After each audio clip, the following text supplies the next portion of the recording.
From Austin, Texas, broadcasting worldwide, it's Alex Jones. Ladies and gentlemen, we are back live, broadcasting worldwide. Thank you so much for joining us on this live Wednesday, the 24th day of January, 2018. We're going to be live here for the next 4 hours, and then Owen Schroyer, Roger Stone, and others take over for the War Room. This is, again, Infowars Live is what I call it. It's the Alex Jones Show. I've been on air here in this very slot now for 20 years, been on air for almost 23 total. And I've never been living through crazier, more interesting, more tumultuous times, as I know almost all of you would agree. I don't think anybody would disagree that the world isn't more crazy, more wild than it's ever been. More happens in a week than used to happen in a whole month. It is just crazy. And all the awakening that's happening.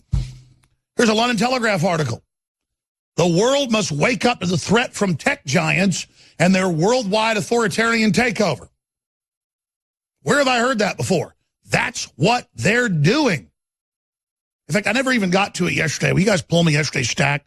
There was an article out of Breitbart where Rupert Murdoch, who's got the president's ear now, is lobbying for internet censorship even worse than what we previously heard from. Because, see, it's not just the big tech giants. It's News Corp jockeying in to control the internet. It is just a mess. So I'm going to get to that coming up because all this other news hasn't distracted from it, but it's really central. It's really important. You got the big telecoms want to take over. You got the big tech giants want to take over. And they all want monopolies. And those deals are being made right now. And as much as I like seeing the head of CNN out, we knew that was coming, and that's all part of the AT&T Time Warner merger. And so you're going to see some different behavior now out of CNN, or you're going to see, as Murdoch's told the president, they are going to spin it off and sell it to Bezos, or Soros is the word. Oh, my gosh. Unbelievable. And this is Rupert Murdoch talking to the president daily, even though he supported Hillary Clinton over the president and tried to stop the president.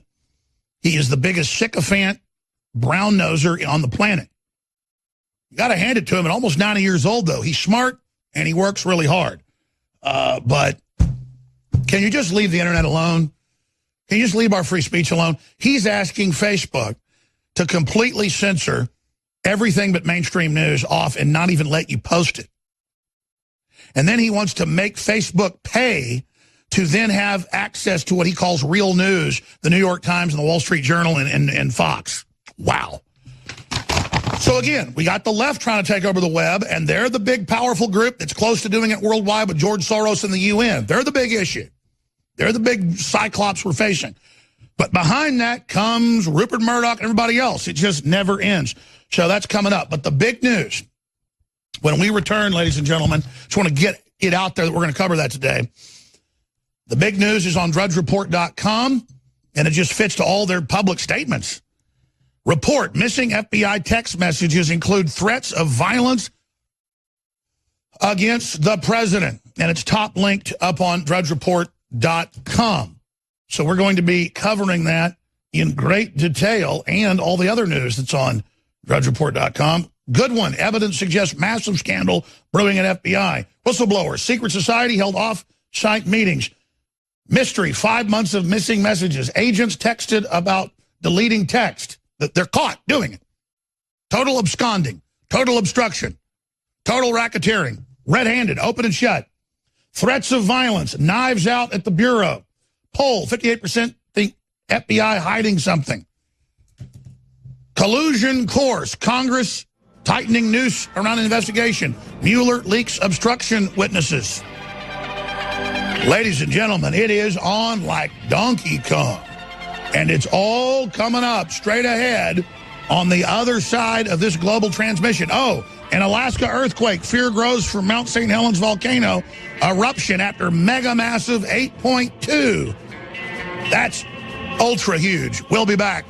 Infowars.com, newswars.com. It's Wednesday, the 24th day of January, 2018. I am your host, Alex Jones. We're going to be here for the next 4 hours live in the War Room with Owen Schroyer. Paul Watson with huge breaking news joins us at the bottom of the hour from London, England. Dan Lyman, our Infowars.com reporter in Europe, is at Davos. We have footage and articles he's filed. He's going to be joining us via video Skype from Davos. So we did get somebody to Davos. I'm like, who are we going to send? We're down to the wire here. And then like, wait, we have Dan Lyman. He's in Switzerland. So Dan Lyman is going to be joining us. Great reporter coming up. Here's a story from Clifford Cunningham. CFR, global order in distress. That's their words at Davos as Trump passes 1 year in office. Their authoritarian world government is in big trouble. We'll be talking about that in the third hour today. Now, ladies and gentlemen, here is the big news from drudgereport.com. Good one. Evidence suggests massive scandal brewing at the FBI. New York Post. Whistleblower, secret society held off-site meetings. Pajamas Media. Mystery, 5 months of missing messages. The Hill. Agent texted about deleting text. That would be absconding. That would be obstruction. That would be racketeering, and if indeed that's true. Threats of violence. Infowars.com. Knives out for the Bureau. Poll. 58% think FBI hiding something. And that's with one of those skewed partisan polls. More like 70% obviously have IQs above 70% and understand what's going on here. The entire house of cards fell a month and a week ago, about 5 weeks ago, when those text messages began to come out of colluding and secretly meeting and meeting with McCabe. And then drip, drip, drip the next week. Oh, and you are setting up an insurance policy to stop the president-elect. Oh, and then you're talking about deleting text messages, and there's secret societies, and you're talking about we need to take this piece of crap out. That is all beginning to come to the surface, and they're in full panic mode. And then you've got Nunes's memo, the 4 pages, on the secret FISA court rulings on the spying on Trump that shows, from the congressional sources and others that I've talked to and that Jack Posobiec's talked to and that Roger Stone's talked to, that clearly shows them lying to Congress when they said that Obama and others weren't involved getting the FISA memo and getting the FISA ruling for the wiretaps that they did after they were already spying on the president. And the media has successfully confused people as usual. William Binney headed up the National Security Agency in operations. I was already going to get into our sources and what is in the memo and what was going to next come out. Then he sends us this, and he says, to his knowledge, he was just pointed out to him yesterday, this had just come out, and it is Memorandum, Opinion, and Order, top secret, United States Foreign Intelligence Surveillance Court, and is the 99-page document that is the 2-year history of this, but about 10% is blacked out. And Nunes is talking about the secret sections of the FISA memo. But no one had ever reported on this except for a press release when it first came out. So it was new yesterday because it was getting attention. It's like if you found where a dinosaur fell down 25 million years ago and died, but you find its skull while you're digging with a backhoe in your backyard, you just discovered the T-Rex. The media totally ignored it and said, oh, it's old news, and didn't even point out it's the main memo that Nunes is talking about having damning information that's still classified. So think about that. It's the classic thing with these aren't the droids you're looking for. Move along, move along. When they're driving into Los Eisley Spaceport, and these aren't the droids you're looking for. These aren't the droids we're looking for, and just move along, move along. This is as big as the WikiLeaks ever was about the illegal spying. Totally bombshell. The FISA court pushes back and says it's illegal what's happening to the president-elect, and then candidate Trump. You think that's big news. Oh, just that's Alex Jones. That's old news. Just, move along, nothing there. That's the same crazy guy that tells you, the televisions and smartphones have embedded microphones and cameras and are watching you. And then, of course, decades later, they admit it. So getting into the big news here, report missing FBI text messages include threats of violence against Trump. Paul Joseph Watson article. Then he gets into where Phil Mudd, the head of counterterrorism from the FBI, formerly under Mueller, formerly also at the CIA as the head of counterterrorism, brought over by Obama to the FBI, saying on TV, we're going to kill the president. And hashtag hunt Republicans. And all this endless violence talk and trying to target Scalise and the Republican leadership. We actually have Republican Freedom Caucus individuals and people like Rand Paul and others and Scalise that are standing up to deep state, that are trying to restore the republic, that do have honor. And they've been shot at. And I'll never forget, Wolf Blitzer had a friend on of the man that shot those people at the baseball practice. And the friend said, he's not a bad man. He's not a killer. He's not a psycho. He was standing up against politics that are evil. And Wolf Blitzer nods his head and says, thank you. That's who they are, trying to get crazy people to go out and do this. There it is. CNN pushed his claim GOP shooter wasn't evil. Infowars.com. So Paul has all that linked in the article. Of course they're in private messages. If they're on TV saying the government's going to kill Trump, that's bold. You know they're doing it in private, and that's reportedly what's going on. That's on drudgereport.com. We're going to cover it. But first, let's get to this clip here. Senator Ron Johnson on alleged secret society. They were holding secret meetings off-site. That's a fact. They call it a secret society because that's what a secret group inside a group is a clique, a cabal, a conspiracy. So here is the senator breaking down these bombshell developments. What this is all about is further evidence of corruption, more than bias, but corruption at the highest levels of the FBI and that secret society. We have an informant that's talking about a group that were holding secret meetings off-site. There's so much smoke here. There's so much suspicion. Let's stop there. A secret society, secret meetings off-site of the Justice Department. Correct. And you have an informant saying that? Yes. Is there anything more about that? No, we have to dig into it. This is not a distraction. Again, this is bias, potentially corruption at the highest levels of the FBI that is now investigating. And now and by the way, Robert Mueller used to run the FBI. He is in no position to do an investigation over this kind of misconduct. So I think at this point in time, we probably should be looking at a special counsel to undertake this investigation. But Congress is going to have to continue to dig.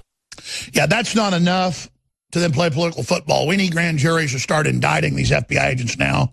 They obviously have good FBI agents and others that were witness to all this. And a lot of them obviously have copies of the text that are now going to Congress. We have reached the most dangerous point in this country's history, in my opinion, right now. Because we have a serious embedded criminal cabal, a La Cosa Nostra, our thing. It's not an Italian conspiracy, but it's the same thing. A secret society, our little thing of less than 30 FBI agents and Justice Department people at the top that were so arrogant and so crazy, they thought they could get away with saying the American people are Russian agents and Russia runs everything and Facebook's banning people by the thousands an hour. It's all over the news. Paul Watson's coming up about it. First they sent notices saying, you're a Russian bot. We have evidence. People go, what? Yeah, don't criticize any Democrats or you're banned. And then they ban you as a Russian agent. That's beyond book burning, beyond McCarthyism. And it's happening. They're making their move like they're not giving up. So, as far as I'm concerned, the safest thing to do would just to be have Trump just go ahead and have the Army go ahead and arrest these people. That's all. We're in a red alert right now. We need to have the Army just arrest these people. A lot of people that have been listening to the show for 20 years, they go, Alex, in the last segment, you just called for the president, if need be, to use the armed services to arrest the leaders of a criminal cabal openly plotting the president's assassination, the overthrow of our electoral process, the takeover of our elections, and a one-party system to be formed where all political dissent against the leftist, globalist Soros program is outlawed. And yes, that is the only sure, strong response. And then once that group has been removed within the Constitution and Bill of Rights, we revert right back to the rule of law. But there is COG provisions, and I guarantee you, George Washington, if stuff like this was going on, would go arrest the people that were doing it. because they're not trying to get elected. They're not trying to change laws or win in court. They are plotting inside the government to defraud voters, call all the voters agents of a foreign power, intimidate them, arrest them, threaten them, censor them, sabotage the recovery of the economy. And it just goes on and on from there. And it's extremely frustrating to watch this happen and hear about a special counsel that's going to deal with it maybe. And then they just cover up what goes on over and over again. Or we need grand juries, state and federal, to start indicting these people. That's another way to do it from the grassroots. But you've got them in their text messages, it's now coming out from Congress, saying, we erased most of the text, don't worry. And the informants that have come forward have said it's secret societies, they're meeting off-site, they're plotting violence against the president, and I could turn on the former head of counterterrorism, those are the people that send out the teams to kill people, send out the Navy SEALs and everybody, saying we're going to kill the president. And you already had the Democrats attack the Republican leadership at the baseball game and try to decapitate it, with the New York Times writing a blueprint on where they are and that there's no security. I mean, this is incredible what's going on. So they're on television saying they're going to kill our president, they're going to have Homeland Security under their control, federalize all 50 states, and federalize elections and let illegal aliens vote, overthrow the country completely, and then arrest conservatives, libertarians, Christians, you name it. They've announced it.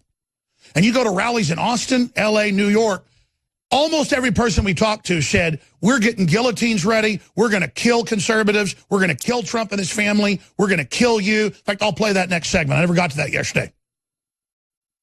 And they're all nodding. We're going to kill the conservatives and the Christians. We're going to kill them. And these are marches with hundreds of thousands of people nodding their head, we're going to kill you. Now, they're obviously not going to kill anybody. But they are on board for it. They are scum of the earth. We have hardcore, real authoritarianism here that wants to overthrow the country and that wants to arrest and torture and kill its opposition. Yeah, that guy was just screaming F you and spitting on us and everything. I'm going to play the women saying they're going to guillotine everybody and have a communist utopia when we come back. So understand, if you just tuned in, all I'm saying is this is the climate we've now reached, where we have to have serious discussions about what are we going to do if they kill the president, and then order their local governments and their local federal branches to come arrest thousands of resistance leaders. Because we are the resistance to the foreign mega banks that took the country over. We are the resistance to globalism, communism, socialism, the godless heathen that want to ban Christianity, that want to bring in radical Islam. We are the resistance to the overthrow of the West. And we are legitimately trying to have prosperity, legitimately trying to have free, open societies, legitimately trying to be tolerant. Everybody knows I'm a libertarian, Trump's a libertarian. We are very tolerant, open people. We are good people. I am a good person. I care about everybody, no matter what color you are, where you came from. If you want to be a hardworking, good person, I love you. I want prosperity. And they have congressional hearings saying, censor me, shut me up, I'm a Russian agent. Those are the dangerous enemies, folks. They're the ones starting all this. They want to arrest everybody. That's what Hitler did. That's what Stalin did. That's what Lenin did. That's what Mao did. That's what Fidel Castro did. That's what Hugo Chavez did. And it always leads to total collapse. Either they get contained in their own command and control country and it falls apart within a decade, or they start attacking their neighbors and people organize and kick the tyrants' butts. And Peter Schiff and Dianne Feinstein and all these people are sick, evil authoritarians that have had their hands around this country's throat, holding our economy underwater for too long. And they want to bring in authoritarianism and have staged elections. All 50 attorney generals, including 20-something Democrats, wrote letters last year to Obama and then to Trump saying, please reverse the executive orders and laws federalizing the election. Something Trump hasn't done yet, by the way, even though he was critical of what Obama did in the 11th hour. And you've got Newsweek saying Russian bots might be behind hashtag release the memo. Oh, see? Oh, and I bet Russian bots are behind the memo too itself. That is a boil down of what's in the classified areas of the FISA memorandum that no one gave any attention until we put it up yesterday. And we said Nunes has got his own memo with this and a blueprint coming out, but this is a big chunk of it, and the media spun that and misdirected. These aren't the droids you're looking for. Move along. Just like The Hill is reporting that Trump blamed Samsung for deleting 50,000 emails. Trump said that these corrupt agents have deleted them. We have witnesses, and they invert reality and go, look, Trump blames Samsung. Remember how they all made it about who broke in and got the WikiLeaks of Podesta instead of what did Podesta do? Just in, Trump blamed Samsung for missing text messages between FBI agents critical of Trump. The Hill. There's his tweet. Where are the 50,000 important text messages between the FBI lovers, Lisa Page and Peter Strzok? Blaming Samsung. Yes, they blame Samsung, saying it must be an accident. No, they did. That Samsung hard codes it.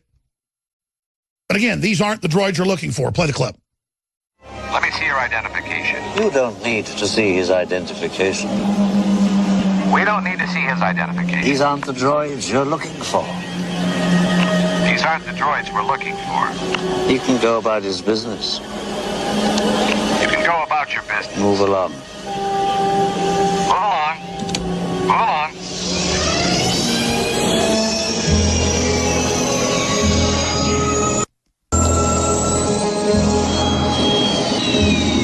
And here it is right here, folks. These aren't the droids you're looking for. Foreign Intelligence Surveillance Court, memorandum, opinion, and order, declassified. And then Nunes has got the blacked out parts that he says are even more damning. And the media just says, oh, that's old news. Don't look at it. These aren't the droids you're looking for. Move along. Doesn't matter what William Binney says. He just used to run the NSA. He's a moron. According to them, CNN, they know everything. Media Matters, run by George Soros, they said that it's not even real.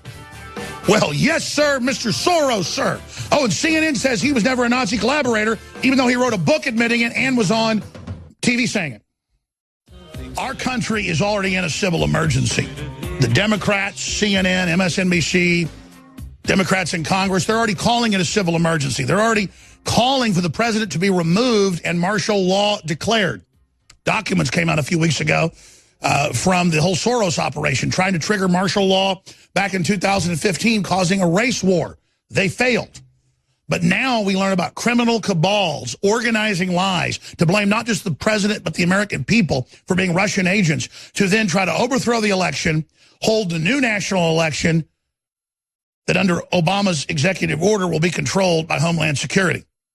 We'll never have a real election again. They're trying to bring in a permanent deep state dictatorship. So if there aren't instant indictments by grand juries with these open and shut cases against the Clinton cabal inside the FBI, if we don't see grand juries take action immediately, what are we supposed to do? Sit here and wait for them? Because DrudgeReport.com has the Infowars.com report that Paul Watson's about to break down. Missing FBI text messages include threats of violence against Trump. And then Paul links to all the times the Democrats are saying, let's kill the president. Let's go out and shoot up their baseball games. Hashtag hunt Republicans. So Paul Watson joins us to talk about this. But the question is, we're already in a civil emergency. I don't want to have to see another branch of the government working with the states go arrest the Democrat Party leadership, because when you tend to go into these type of third world crises, historically, the group stopping one coup becomes its own coup. But when you're faced with the real coup, what do you do? So Paul Joseph Watson joins us from London, England, to give us his latest take on all of these incredible revelations. I mean, is the house of cards falling? Drudge Report has the headline, FBI collision course as the wheels completely go off. Collision course, Congress tightening noose on investigation. Well, I mean, it's not just the investigation. It's the bold, crazy fraud of what they tried, Paul. Just like you got letters from Twitter saying, we may ban you. You're a Russian agent. And what, hundreds of thousands of other people. And now I'm told today they're deleting the accounts saying we're all Russian agents. I mean, this is an incredible attempted takeover by the multinational globalists who are the outside power that have hijacked our country. We try to take it back. You try to take yours back with Brexit. And they say that the Brexit's run by the Russians. This is incredible. Paul Watson, what point in history are we at right now? Well, we're at a monumental point in history, Alex, and you can tell that because they're panicking so much. You can see it in Davos, where it's, Merkel and the Prime Minister of India panicking that populism is on the rise. They're contriving fake moral panics about the post-truth world and fake news, which are, again, just an excuse to distract from the fact that they're losing control of the narrative. They're losing the power to manufacture consent. So they have to come up with all these reasons as to why that's not really happening. And it's really the evil Russians and the people in America who voted for Trump, the deplorables. But with this new development, Alex, and the articles up on Drudge, as you said, they really are panicking because it seems as though after Peter Strzok got exposed, who of course was the top FBI investigator who said they needed an insurance policy in case Trump won. Of course, some of the messages, the thousands of messages that are missing were his messages. It seemed the secret society that we're now all talking about started to panic after he got exposed. And now apparently they're all using burner phones. So they're all really paranoid about anything they say being exposed. Because as you probably saw and are going to play later, Congressman Ron Johnson went on Fox News last night and said they've got a whistleblower who says that they're holding secret meetings off-site. Now, isn't that interesting, Alex? And you're all in the clip right now. Because the same source that said these text messages contain violent threats against Donald Trump, the same source said that these secret off-site, secret society meetings were taking place a month before it was in the news. So if you want to look at this report and claim that this is fake news or whatever, the source of it was way ahead of this story a month ago, and in fact more than a month. It's a guy who goes by the moniker Thomas Paine on Twitter, got a huge following, a big intelligence website. He tweeted, bearing in mind that Ron Johnson just revealed this last night on Fox News, that this secret society was having off-site meetings. This source tweeted, which is the source of this article that's on Drudge, quote, what I hear about private meeting away from FBI HQ by high-ranking FBI agents trying to get their stories and alibis straight. So he's talking about off-site meetings involving FBI top brass a month before it was in the news. 2.5 months before it was in the news, he's talking about FBI secret societies. So he was blowing the whistle on this from his sources weeks and weeks before it became public. And that is the same source that says some of these missing text messages contain violent threats against President Trump. So he's been right on this very issue of FBI secret societies, proven correct. A month ago, he foresaw this because he had the intel before even Congress had it. And that's the basis of the story that we're now putting out today. Well, we also have Jim Jordan and others that weeks before info comes out, they say, let me just have a hypothesis here. Let's just say you've got McCabe meeting with Strzok and all these other people together, and then they use the dossier to go get the fake warrant. And then, of course, he already has the documents. He releases them a week later, 2 weeks later. They're already doing that, and they're already telegraphing to our sources that these people were so stupid, they're even talking about how they deleted text. That's in the news. They're even talking about previously how they're going to stop Trump. And so it's very open and shut. And I guess the Democrats are just going to hold on and force all of this to be brought out. I think we're in a very dangerous point, though, Paul. The rats are cornered. The entire Comey, Mueller, Clinton crime cabal is set to be brought down by FBI agents who are now informing to Congress. I don't see how they get out of this. They push so far trying to remove Trump that you can't just let them go off into abstention now. They've got to be indicted. They've got to go to prison. Exactly, and Republican congressmen have alluded to that fact. Here's another thing, Alex. You know, people are calling up Adam Schiff saying, oh, I'm not a Russian bot, and it's all very funny and everything because, of course, we've seen the Twitter internal analysis. It wasn't Russian bots behind the release the memo hashtag. people should be calling up Trey Gowdy, because Judge Napolitano made this point and nobody else has picked up on it. You can go on the House floor and reveal supposedly classified information and be protected under the Constitution, because Dianne Feinstein did it in 2014 with the torture memos. So they will be completely protected if they reveal the details of this 4-page FISA memo, if they get in front of the House and do it tonight. So why isn't everybody calling Trey Gowdy and all these other Republican congressmen asking them to do that? I mean, they go on about it being worse than the KGB. If it's really that bad, surely in the interest of the American people, they need to go in front of Congress and reveal the details of it. Paul, this is such an epic time to be alive, edge of our seats. But then first, Trump's a Russian, then Drudge is a Russian, then I'm a Russian, then you're a Russian, Roger Stone's a Russian. Now, I was reading, first it was 60,000. Now it's 200,000+ people have gotten emails from Twitter saying you're a Russian or you're a Russian bot. And this is really pissing people off. And new Twitter accounts that are just libertarian, Christian, conservative, pro-military, we're all being told we're Russian agents by Peter Schiff, who clearly wants to intimidate us into silence. I mean, how criminal is that? Well, it's not only criminal, it's dangerous for the world. I mean, look at what's happening globally, Alex. Sweden and Estonia are sending out pamphlets to all their citizens, millions of people, saying prepare for war. This has made war with Russia infinitely more close, whereas, originally Trump was looking at a proper reset. This is endangering the planet because it's actually causing Trump to be more hawkish towards Russia just to prove he's not a Russian agent. So now, we're selling weapons to Ukraine. This is causing a massive destabilization across the world, and that's the bigger issue, I think, than just conspiracy theories about us Let's being talk Russian about agents. that when we come. I'm Alex Jones, your host. Paul Watson is my guest. Everyone knows that we warned of plans to instigate martial law using civil unrest by the Clintons and Obama. I first learned about that from the chief of police of San Antonio, who had been in Army intelligence, and then had people in the Army warn him about it, and that Clinton was using Delta Force to go around and get towns and cities ready for martial law. He was considering not leaving office. Then Obama continued the plan, and that's been mainstream news.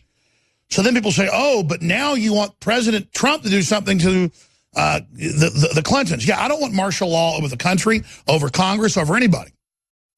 We need to have the top cabal of the FBI and the Clintons and the rest of them, and Clapper and Brennan and all these other people that lie to Congress and are part of this cabal locked up until they can be tried by juries. They're dangerous. They're an organized crime syndicate just running around, the worst I've ever seen. And they're paid off by the communist Chinese. They're arrogant. Phil Mudd should be in a jail cell right now.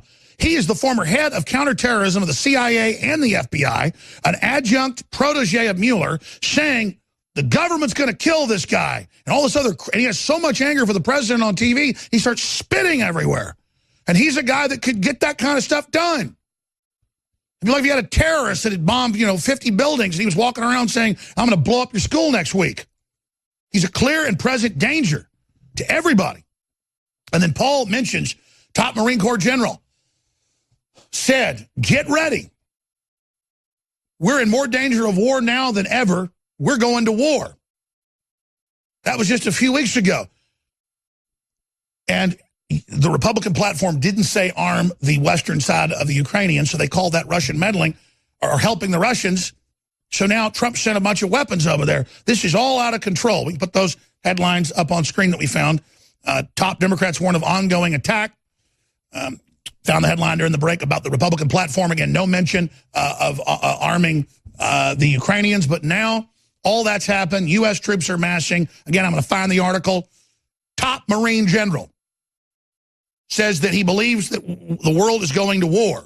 And then he says specifically with Russia because of all this when he visited troops on the Russian border. So we're going to put that headline up too.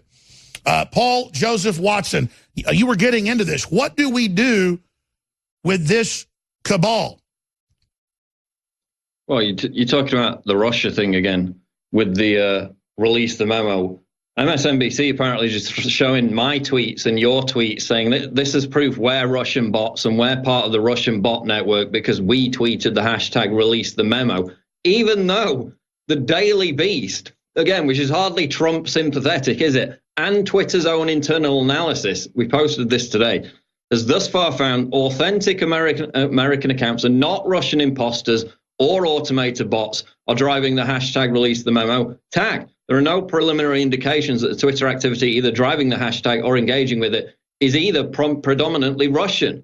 So that's Daily Beast, and it's Twitter's own internal analysis. That's not us saying that. Yet still MSNBC, apparently, from a message that somebody just sent me on Twitter, is throwing up my tweets and your tweets saying, look, this proves we're part of the Russian bot network. It's absolutely conspiracy theory. They accuse us of being conspiracy theorists. This is conspiracy. But Paul, they said they intend to overturn the election, overturn the congressional elections. They federalized the elections under Obama.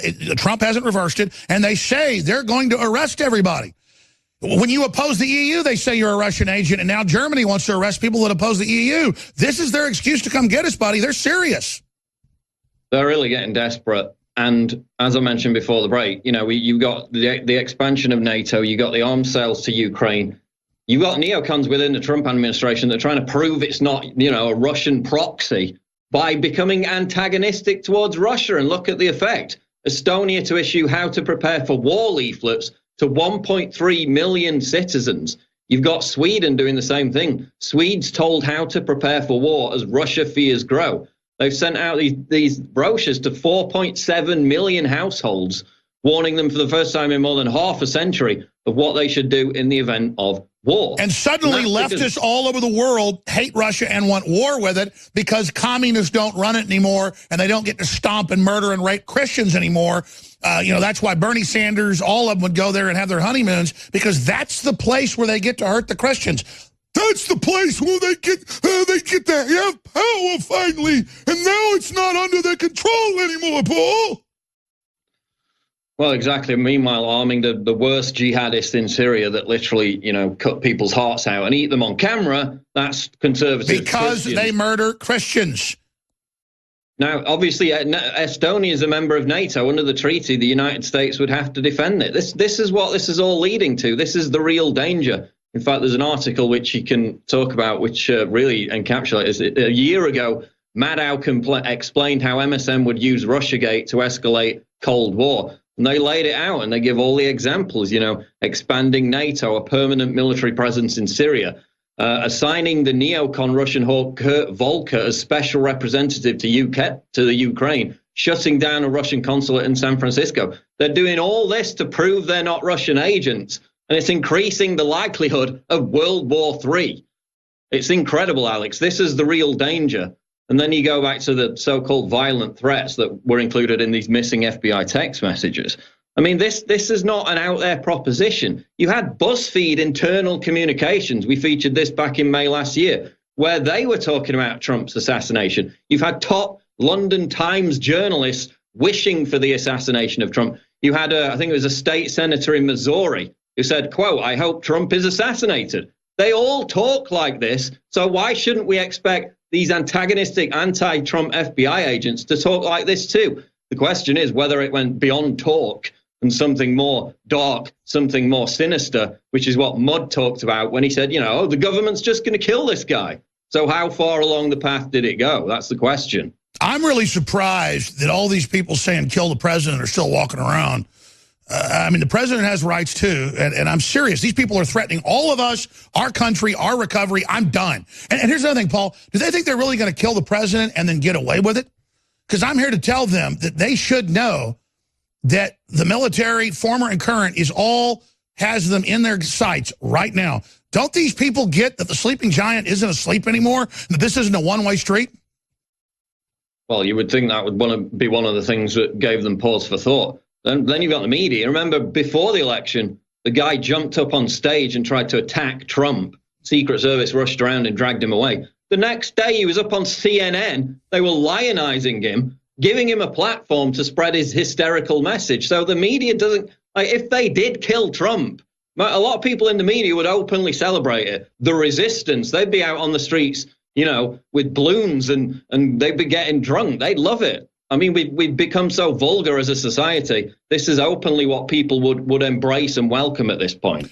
And Paul, they admit they're trying to start a race war. It's not working, but they keep pushing it. Documents to tell plan for civil unrest and martial law in Baltimore. I mean, what are we supposed to do? Because I'm not somebody that wants to do offensive stuff. I mean, we're winning the info war here, and we're winning culturally, but they're not going to let us win. My gut tells me they're going to pull something big now that they're getting exposed with Russiagate. What do you think, Paul? Well, I mean, you'd hope that we could just be the voice of reason and prevent anything like that happening. But they're so demented at this point. I've long predicted that one of these Antifa members, one of these SJWs, will go postal. And that happened, by the way. James T. Hodgkinson, that could have been a massacre way worse than it was, if not for responsible people with guns who stopped it. There was the Pier 39 terrorist in San Francisco over Christmas. That got glossed over, didn't it? This guy planned a massacre. You went on his Facebook page, it was all CNN, MSNBC, Antifa the whole way. Nobody even picked up on that. So you've got all these demented people on the fringes. Obviously, the vast majority of them aren't going to do anything. They can barely crawl out their pajamas. But some of them are actually psychotic and will kill large numbers of people and think that they're in the right for doing it because Trump is either a Russian agent or the new Hitler. And they've been fed that narrative, Alex, for the past 18 months. That's so right, when Paul, they do stay start there. Killing people, they're going to think they're the good guys. Do 2 more segments with us because we got video that's on Infowars.com when we come back that gets into all this, their attack on free speech. CNN has like a mall area by the convention center in Atlanta. They banned a guy from wearing our CNN Infowars.com is fake news shirt. So that's coming up. By the way, get your CNN is fake news shirt on InfoWarsStore.com. We've had 8 different designs. 6 of them are sold out. There's 2 other CNN versions that we have at Infowars.com that are collector's editions. I believe that's one of our shirts. But regardless, they're all there. InfoWarsStore.com, InfoWarsLife.com. This thing's got hundreds of thousands of views just on one Facebook channel by them trying to ban it. The guy was at a boat show at the convention center, and then it's part of it, and he wanders over, and it's CNN property in this little mall area, and they throw him out for his speech, which is their right to do, but it's our right to show what incredible authoritarians they are. InfoWarsStore.com. I'm Alex Jones. Stay with us. Coming up in the next segment with Paul Watson, we're just going to get into the crazy climate as all the secret societies and Democrat cabals and their plans for violence begin to come out. FBI agents are set to testify to Congress. They're already informing on just the incredible corruption going on there and why Hillary was so arrogant. But video sent to us this morning that we've now posted to Infowars.com is from Carrie Leadingham, and it's already got 170,000 views. It's at CNN Center in Atlanta. Now, to explain this, it's their private property. They have a right to throw this guy out that Carrie posted video of this individual being thrown out. But he's simply wearing a CNN is fake news shirt. This is what we wanted. No, I'm going to leave. I just think it's funny. I just think it's funny. And he's simply wearing the CNN shirt. For radio listeners, I'm setting this up. And it's in a big kind of mall, kiosk, some restaurants, some shops, and then CNN's offices are up above, but it's CNN's property. They own that little kind of mall area as their kiosk, CNN Center. And attached to it is the convention center where he was looking at the boat show. So they remove him out of there. Now, again, you hear about people wearing NRA shirts being removed from shopping malls as well. It shows the leftist authoritarianism. We were all enjoying the Atlanta boat show when we went for a dinner break at CNN building. Got kicked out for a T-shirt on our friend. So there it is. I'm about to play the video and then get Paul Watson's take. Here it is. We wanted to hear this. So we just gotta wait. Yeah, we wanted to hear this. Let's get this on camera. We want to hear this. This is what we wanted. No, I'm going to leave. I just think it's funny. I just think it's funny. So I'm getting kicked out for having a CNN shirt. Just to make sure everybody's clear. Make sure it's clear. Unbelievable. This is the country we're living. This is where we come to. What a joke. Unbelievable. So CNN has no ratings. They're falling apart. They're attached to the convention center. And people say, well, it's their property. No, I understand. But their anti-free speech is the point. And it just shows how The media is all into censorship. On the streets, Antifa will point guns at you if you try to go to the Austin Capitol for a memorial for a woman killed by an illegal alien who they set free. If you try to go online, they censor you. CNN puts out fake polls. They're in the WikiLeaks, giving Hillary the questions beforehand to Donna Brazile. I mean, it just shows their total culture, Paul. Well, it's the total hostility to the First Amendment, to freedom of speech. Like, that's an offensive T-shirt. I mean, who cares? Just they make more big. If the more a big deal they make out of it, the more it just reflects on themselves. I mean, CNN is a joke at this point. Even after the whole Trump was mentally deranged, he had dementia thing, was completely demolished, they were still on that, Alex. I mean, I can't get over that. Brian Stelter, who said it was reckless conspiracy theories to speculate on Hillary Clinton's health. Even after the doctor came out and said Trump was completely fine, he still said, no, this hasn't been resolved yet. So that's why they're fake news, because when their fake news narrative that Trump had dementia, that he was unfit, was completely debunked, they just kept on with it. So that's the essence of fake news. They got Jim Acosta, who, how can he still call himself a reporter? I mean, I don't pretend to be non-partisan, Alex, but people like him do. He's a far-left activist, as is virtually everyone that works Wolf there. Blitzer, they're all on video at the DNC dancing and looking at Hillary like she's a rock star. And there's so many fake news things with Acosta, I don't know where to begin. I mean, he said Trump did not visit Congressman Scalise. They also said, again, that there was no Martin Luther King bust. When there's video, when they're in there with it. I mean, these people know they're liars, Paul. And they had, like, a year ago, they probably had like 3 commentators who were vaguely pro-Trump. I think they just fired the last one. So it's like a complete echo chamber at CNN. Even for the back and forth of good TV, they don't want that anymore. No, they said socialism was cool, Alex. I mean, you covered that tweet? He was an environmental hero. He's a socialist before it was cool, talking about MLK. While Venezuelans are literally having to butcher zoo animals to stay alive, CNN is telling everyone... They ate the zoo animals 4 years ago, Paul. They're basically eating dead people now. Ladies and gentlemen, we are back live. I am your host, Alex Jones. Paul Watson's riding shotgun with us for another segment. Then I'm going to get into all the congressional testimony, all the new videos with senators and House members that have talked to the informants, the FBI, that witnessed the cabal inside of the Justice Department trying to frame President Trump, the American people, and any conservative, Christian, libertarian, you name it, as a Russian operative. It's so bold. It's so crazy. That is all coming up. I'm going to open the phones up as well. This report's on Infowars.com. Missing FBI text messages include threats of violence against Trump. FBI agent sent jaw-dropping text about no Russia collusion. That was Strzok. 6 months into it, he goes, man, I'm really concerned. This is all fake. There's nothing here. Well, just make up some stuff like Mueller does. So, again, I wonder if Strzok's the one that's turned state's evidence. Senator Ron Johnson, FBI informant, says secret society held secret meetings off-site. All of that is on drudgereport.com, newswars.com. But I want to shift gears into something even bigger right now, and that's Vegas. We've had senators come out. We've had Congressman Perry come out of Pennsylvania and say he's talked to sources that show clear, credible evidence that ISIS was involved, not just them taking credit, not just them a week before putting out graphics saying they were going to attack. Not now, Strzok, the FBI admits, okay, that we got Strzok on the mind. Now they're coming out admitting that the so-called main Vegas shooter was reportedly a gun runner, had gone to the Middle East, did have these contacts, was involved in this. They're looking at multiple shooters. The whole dam on this is breaking. We have an article on Infowars.com that we're going to put on screen for folks that Paul Watson's about to talk about. Paul? Yeah, it's ISIS group puts crosshairs on Vegas hotel in threat to shed dirty blood. That's out today. It's PJ Media. So they put out yet another video in which they zero in on a strip hotel. It's not the Mandalay Bay hotel, but it is a hotel in Vegas. It says, the disbeliever West will see our power through the jihad of sincere people and the sacrifice of monotheists.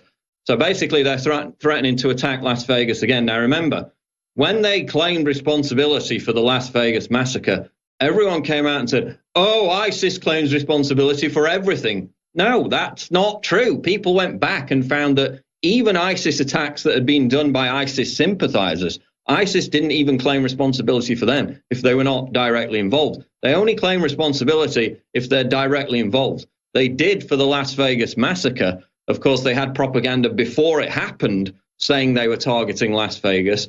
They teased, there's another headline, ISIS teases Vegas in upcoming sequel to original film threatening America. That was November 29th. So they're obsessed with Las Vegas. They're threatening to attack it again today. We had the Congressman Scott Perry come out about a week ago on Fox News saying that there's a terrorist connection to the Las Vegas massacre. And of course, we had the source, the former Trump campaign official, who, by the way, is connected to the same source that reveals today the threatening violent messages against President Trump, which has been proven correct because the same source behind that predicted the secret society 1 month before it was in the news.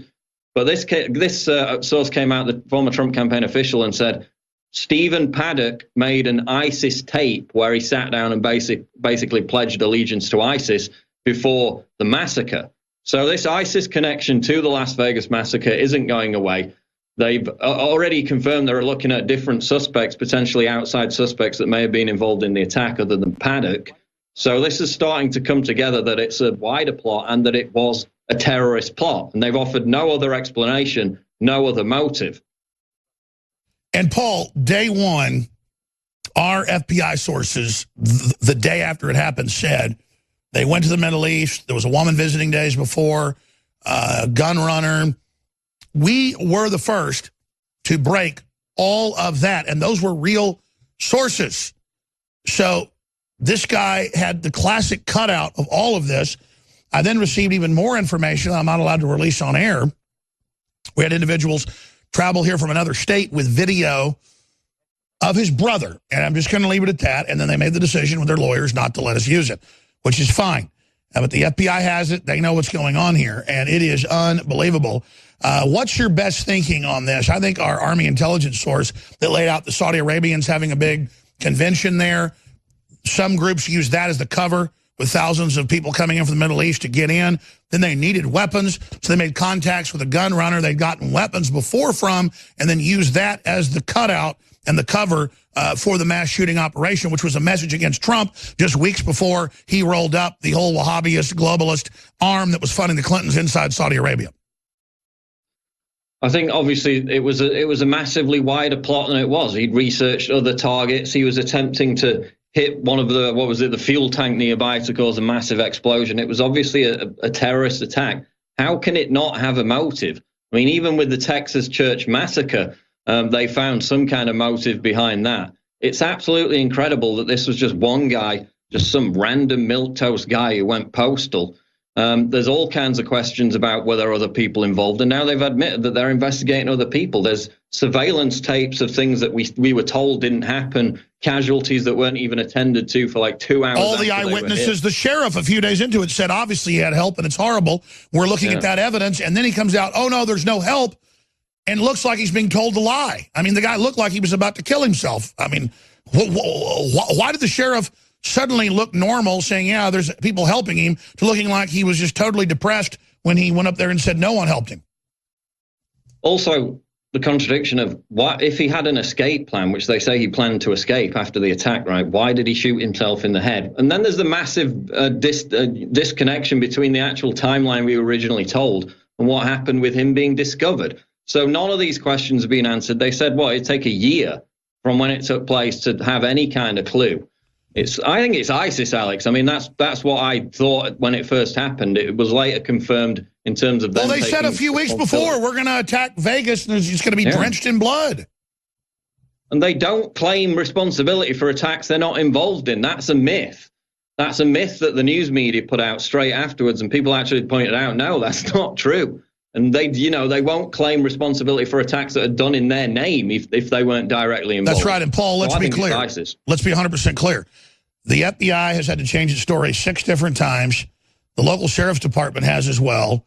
And as you said, the whole timeline's wrong. Multiple shooters, the witnesses, the people saying, get out of here, you'll be dead in 45 minutes. The hundreds of rounds fired down the hall. I mean, gun battles around the town. I mean, this was a fiasco. And all we're saying is we're being lied to, and they call us fake news for that. Well, you know what? We've been proven right again.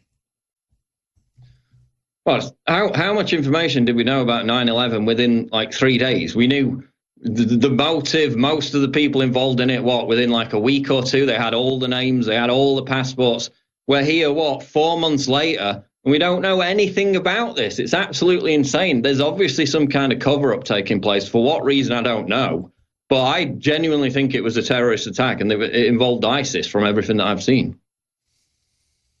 Well, I was shown footage and then deleted it because we weren't allowed to use it. That is very interesting. And I'll just say it's been given to the FBI, and it just adds to all of this. But this brother, I mean, the brothers, clearly the whole family's classic intelligence cutouts. You think they just have hundreds of thousands of dollars a week to magically go basically launder through the casinos? That's what the casinos are for, Paul. It's incredible. There's also been several deaths of people who were down at the scene involved in the shooting. You had the eyewitnesses who were working the stalls, working for the concert. They were, selling the merchandise, selling the food. The FBI came and wiped their phones and their laptops the next day or a couple of days later, completely wiped them. They never got them back. I mean, is that routine operating procedure? From what I read, it wasn't in all cases. So, there's questions about that. Why are they destroying evidence? So, it's big question marks still hang over it for me, Alex. What an incredible time to be alive. Paul Watson, thank you so much. The official story of Vegas has collapsed, and congressmen and others are now saying that they've been given intelligence it was ISIS, and that more ISIS attacks are now planned. Thank you, Paul. We'll be back with all the big clips and more straight ahead. Stay with us.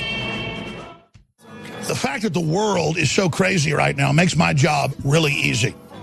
Used to, I'd come in here and go through several hundred articles and then try to get through most of them in 3 or 4 hours because I would change the topic every 5 minutes. There's not even a day out of the month goes by now where I go through half the stories. And I probably should. A lot of it's really important. Because the war news, the economy news, the Russiagate news, the leftist temper tantrums and violence all over the world is so insane that you can't turn away. And now Russiagate, that we've all known is completely ridiculous and fake. Russia can barely run its own country. It's the biggest in the world. China is literally, even the Washington Post admits, running almost every U.S. university, controlling Hollywood. I mean, it's not the Chinese people, it's the communist Chinese. But if you wanted to have some hysteria, China's got more control of the U.S. than Trump does in many respects. But then there's this hoax where they have hearings and say, I'm a Russian. And now Twitter's sending out hundreds of thousands of emails. But 3 of our crew have gotten them saying, you are a Russian bot. And then the news is running with it today saying, proof, Alex Jones is a Russian bot. Paul Watson's a Russian bot. Because I want to cut our taxes. And because FBI agents are blowing the whistle and we're catching them with their text messages, making up lies about Russiagate, I'm a Russian bot. Think about the magnitude of those lies. But then there's the surrealness of all this. Because the reality is it's the Clintons in bed with the Russians and the Chinese and the rest of it. And then to see Senator Ron Johnson on the secret society that the informants have told them about, and they have the text messages that say, today is the first day of the new secret society. And then the media goes, oh, well, did they really have one? What do you think a criminal cabal is? I've been calling it a criminal rogue group in the FBI, a La Cosa Nostra, which means our thing. Then we're going to get to other incredible clips, but here is Senator Ron Johnson. Is further evidence of corruption, more than bias, but corruption at the highest levels of the FBI and that secret society. We have an informant that's talking about a group that were holding secret meetings off-site. There's so much smoke here. There's so much suspicion. Let's stop there. A secret society, secret meetings off-site of the Justice Department. Correct. And you have an informant saying that. Yes. Is there anything more about that? No, we have to dig into it. This is not a distraction. Again, this is bias, potentially corruption at the highest levels of the FBI that is now investigating. And now and by the way, Robert Mueller used to run the FBI. He is in no position to do an investigation over this kind of misconduct. So I think at this point in time, we probably should be looking at a special counsel to undertake this investigation, but Congress is going to have to continue to dig. It's not just that he used to run the FBI. He covered up for the Clinton crimes, the Obama crimes. Comey did that. Then you've got them recommending the president, oh, sir, McCabe's a good guy. He's not partisan. And then he's the ringleader of it. The Attorney General and Ron Rosenstein, the Deputy Attorney General, recommend McCabe, who is in the text messages, as the ringleader. Sir, you can trust McCabe. He'll take care of you.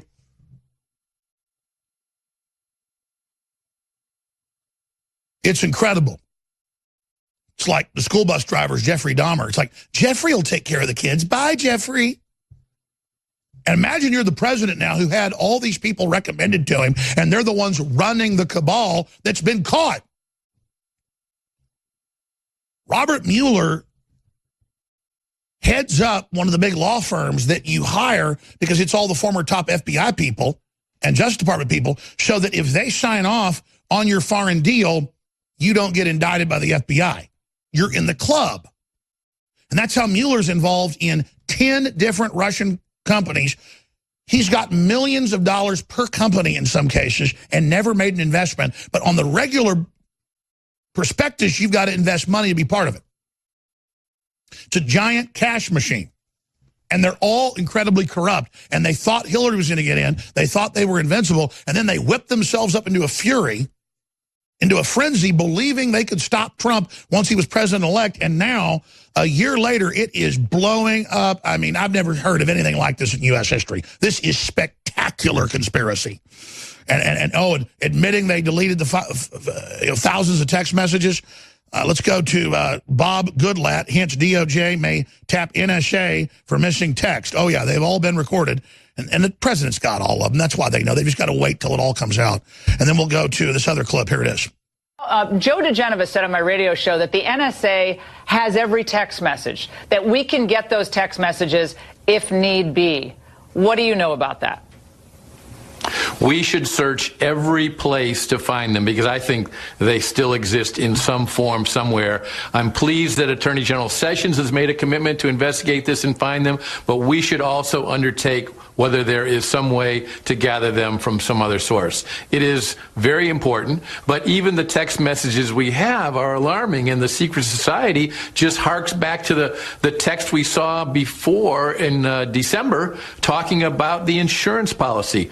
What has been going on in that 5-month period of time? Well, we know one thing for sure, and that is that these people hostile to the president have not been conducting themselves in a manner that befits the Federal Bureau of Investigation. They built this big, giant, illegal thing that records everything. And we've got it from the WikiLeaks and the Vault 1 through 8 CIA leaks that came out last year. We know exactly how it works, the name of the program, you name it. They go into their name, into their social security number. You enter that. And then it goes in. And even for the last 6-7 years, everything's recorded. Before that, it was just key people, but still a lot of folks. And I've seen some of the files. We published them with my name, Trump's name, where hundreds of thousands were being watched when Obama first got in. But that was just in that DEA data dump that Sheriff Arpaio got, that he released to the world. They go right into your file, just like you go into a computer file, and then it's okay. He's got a Twitter, he's got a Facebook, he's got a YouTube, he's got his private email, he's got these cell phones. Let's see who he's associated with, his wife, his son, his daughter. They've all got cell phones, and then they've got maps of who you talk to. And you can just go right into all the voicemails, all the text messages, all the voice memos, all of the everything. The Snapchats, everything. Because as that goes over the fiber, it's all caught at the big data centers, and it's all recorded, and it's all put into the record. So, yes, everything these FBI agents did on burner phones is also recorded. But they think that that's not going to be nexused out because it's phones they bought at Walmart or whatever. But still, because the proximity and where they're at and all the rest of it, you could geolocate a map about when those calls were made and where, and overlay it and figure out who had the phones and who they were. But yeah, that's the best thing they've got is the burner phones. But there's travel log proximity maps and predictive systems that know how you travel in your daily life, and even the average FBI agent wouldn't know that till now. So they'll overlay that and have the entire data map fully recorded. You know, we have a great team here at Infowars, and I don't spend enough time thanking them for the great job they do or how they think of all the different angles and things that I miss. But Darren McBreen remembered a clip, and if you can bring Darren in here, because he'll probably know the date, but this was when Trump was still running, if memory serves, but he was the nominee, and they were going completely ape. And Newt Gingrich said something that was 100% true. That's what frustrates me about Newt Gingrich. He's ultra smart, ultra aware, incredible speaker, but he used to work for Nelson Rockefeller and others, and when the globalists want, he'll go along with them. Yeah, they found the article, March 4th, 2016. Gingrich, establishment scared of Trump because he didn't belong to the secret society. Darren remembered that he had said that. And see, I was right. It was back during the campaign. I guess he wasn't even the nominee yet. But the fact that Gingrich said that, I just add the proviso that you can't trust Gingrich, except when he's telling you the truth 98% of the time. It's some of the best info out there. But then occasionally he'll pull a little globalist stuff. But that's a side issue. I should have just got right to the meat and potatoes. Darren remembered that, and that ties into all of this right now, because that's why the globalists don't like Trump. He is his own guy. He isn't in a good old boys club.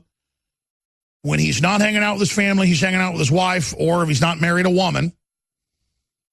And he likes to hang out with blue-collar workers and eat hamburgers, literally on his construction sites. And he's just a blue-collar billionaire who is about sticking it to the elites. And he's never been in their club. He's never done it in their cabals. He's never joined their big groups. And he came out during the campaign and said, I've paid off all these people. And it's legal, but it's wrong. And I know how to turn things back on. They have been screwing the country over. These people are all bought and paid for. I'm an independent. I will take the controls off that have been screwing you. And Gingrich made that point back in March of a year and a half ago or longer. We should flash back that article and retweet it. Remember when Gingrich said Trump wasn't part of a secret society? Because that's the secret to Trump. He is his own guy. Does it mean he's perfect? No.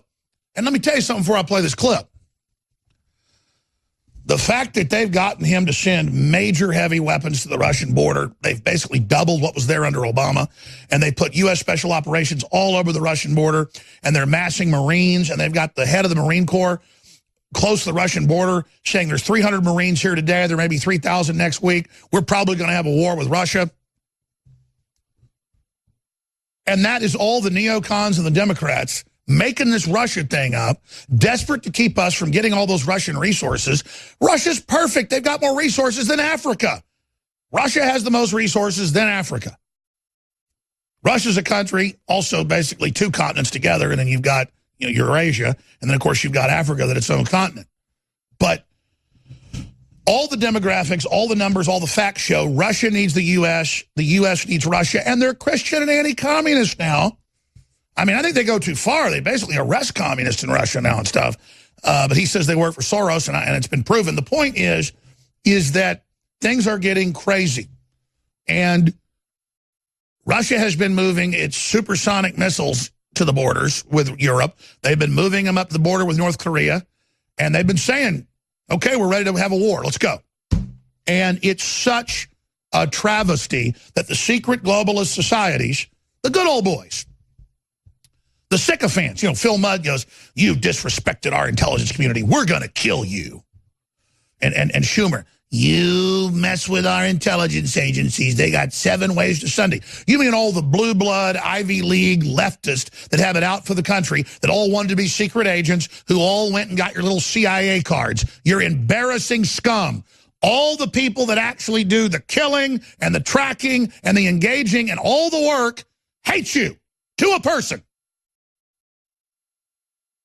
So it's also a besmirch of U.S. intelligence agencies to actually say that Phil Mudd and other little chicken neck cowards like Chucky Schumer represent them. And the point is, our government leadership has been evil. Our intelligence agencies recognize that. But it's really up to we, the people. But if our own military and our own intelligence agencies are trying to get the face sucker off of us, the least the American people can do is join in doing it. And you have done that. You're the reason we're here. And it's recognized by the president and others that Infowars was the computer program reboot operation to let us recognize we're under globalist control, foreign occupation, and that it was hurting us economically, and how they use economics to control to launch the reboot, first through our military and intelligence agencies. I mean, I could have in here from SEAL Team 6, you name it, all of them, and tell you. They would get called in and told, required viewing, Alex Jones, 10, 15 years ago.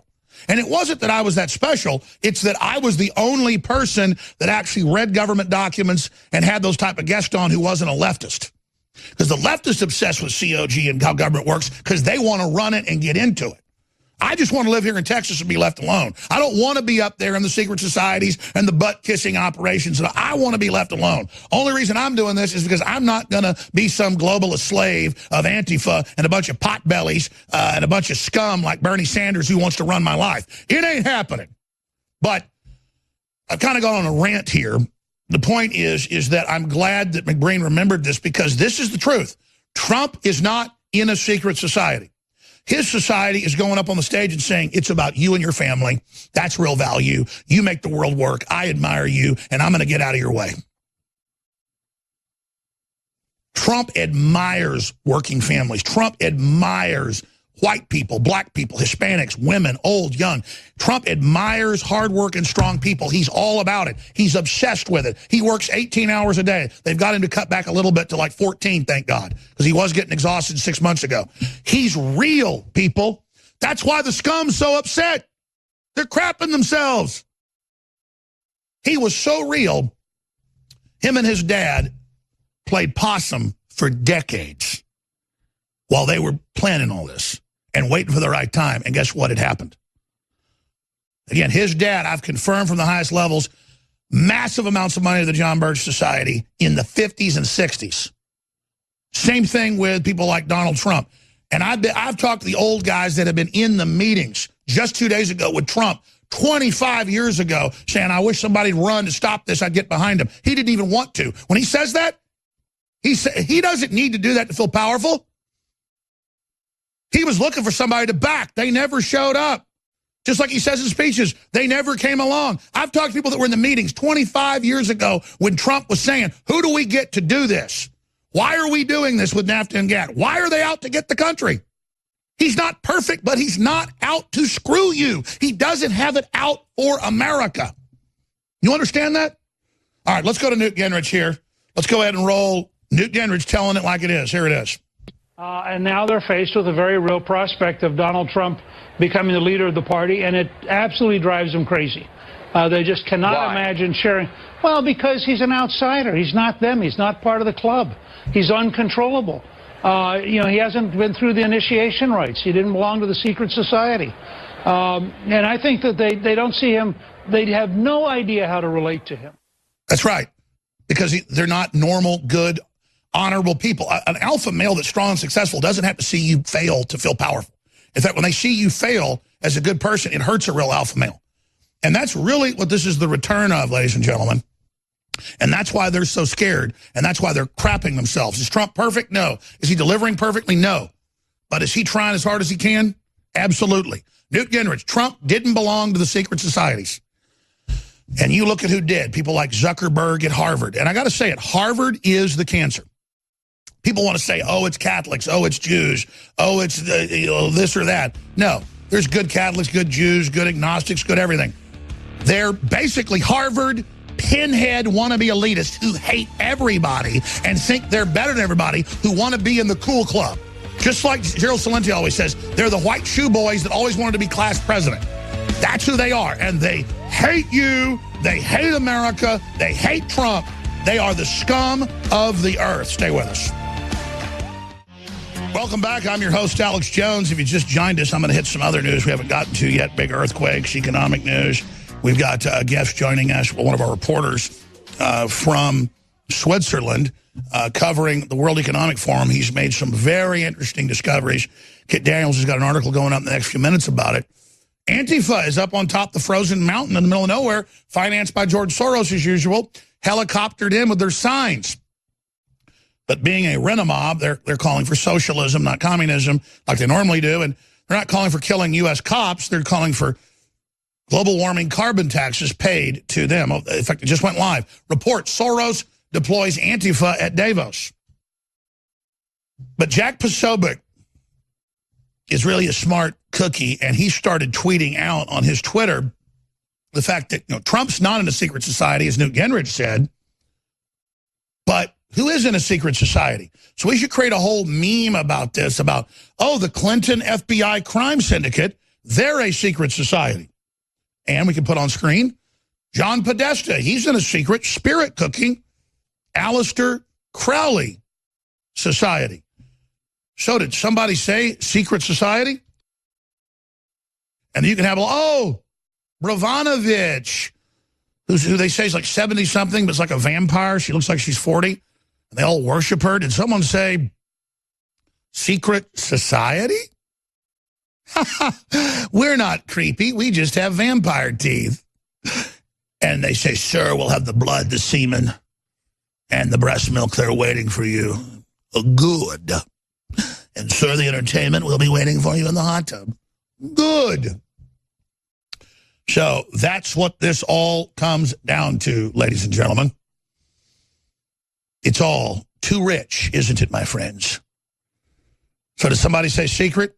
Again, here's Newt Gingrich back in March of 2016 pointing out that Trump's not part of the good old boy club.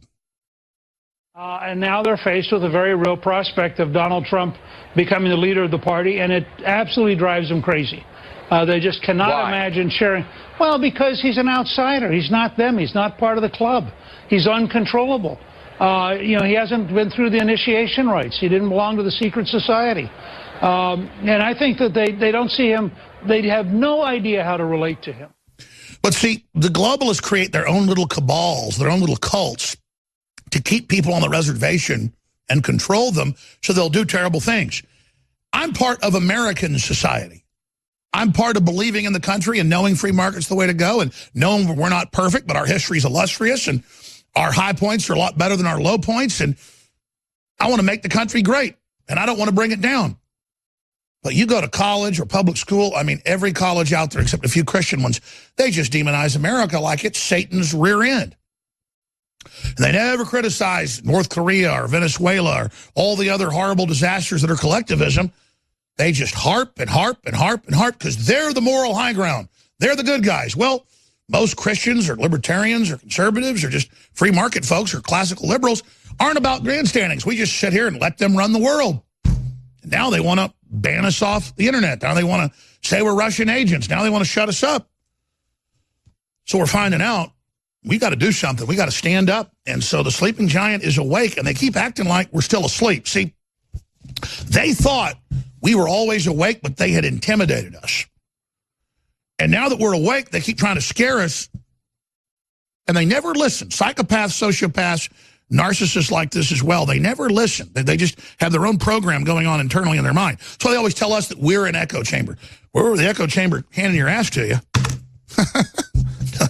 I'm not an echo chamber. I listen to it. I watch it all. I really think through it.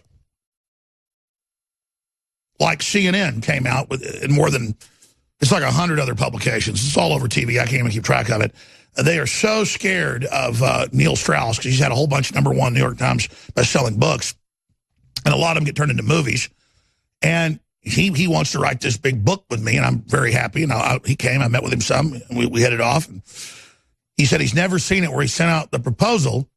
And there's already folks wanting to publish it. But we'll send the proposal out so, get a nice bidding war going.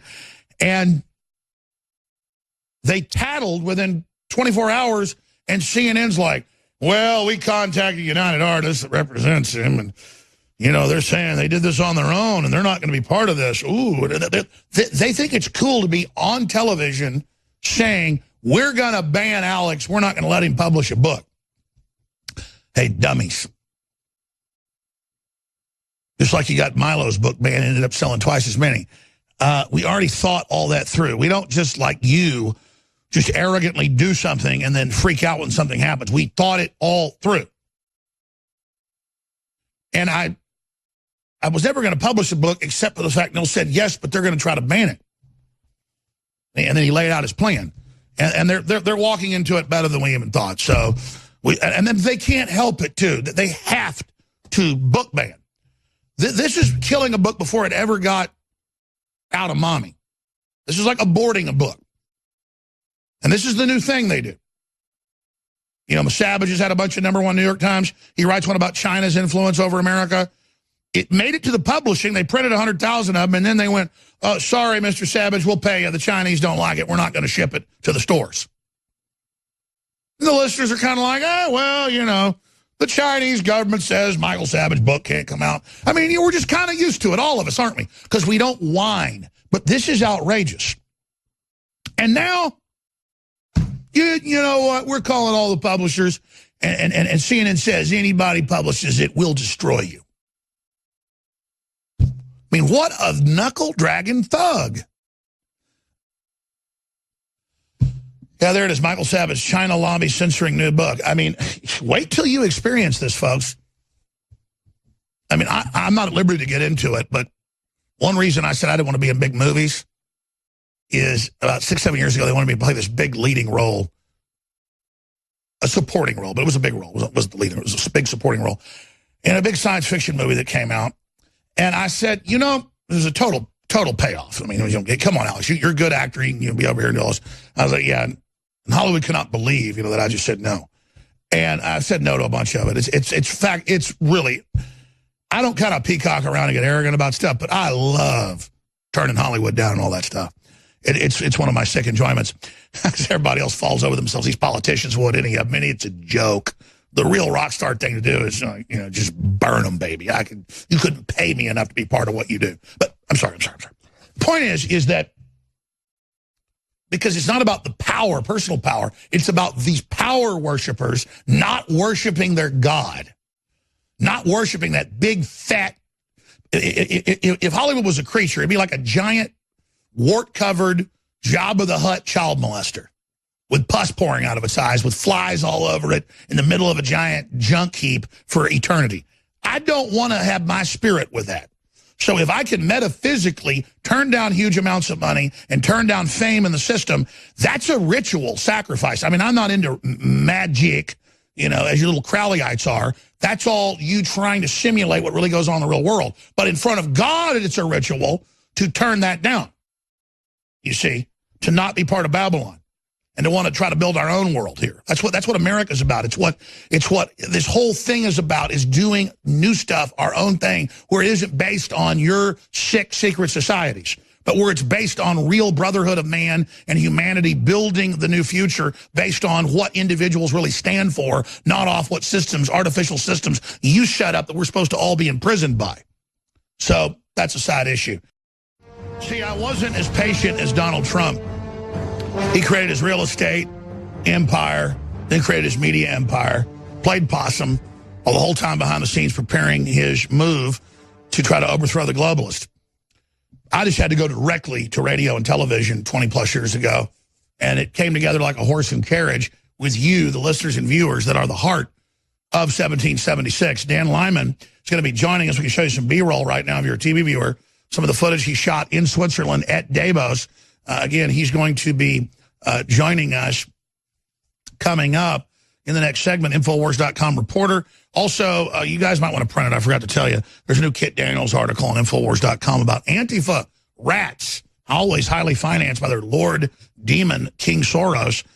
They are also there. I mean, you've got the helicopters ferrying in the rulers of the universe, the big tech companies, the Hollywood folks, who are there telling us that they are saviors of the earth and that you must let them run your entire life and control you or the earth will die, and that they are just total saviors. Like all these Hollywood movies that are coming out about, where the daughter's marrying the cool tech owner and he's really cool and Bill and Melinda Gates are helping, and this is truly sick. And there's all these old eugenicists, sitting back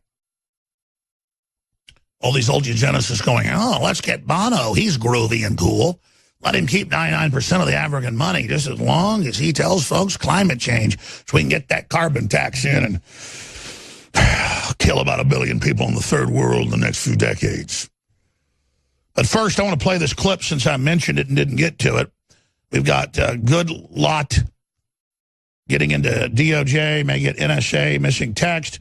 We've got Senator Ron Johnson about the secret society and the criminal activity of the Clinton operatives and the FBI. But we also have Terry Trucci, former senior FBI agent, who I want to get on the show, by the way, hashtag release the memo, talking about just how incredible the activities of these people inside the FBI are.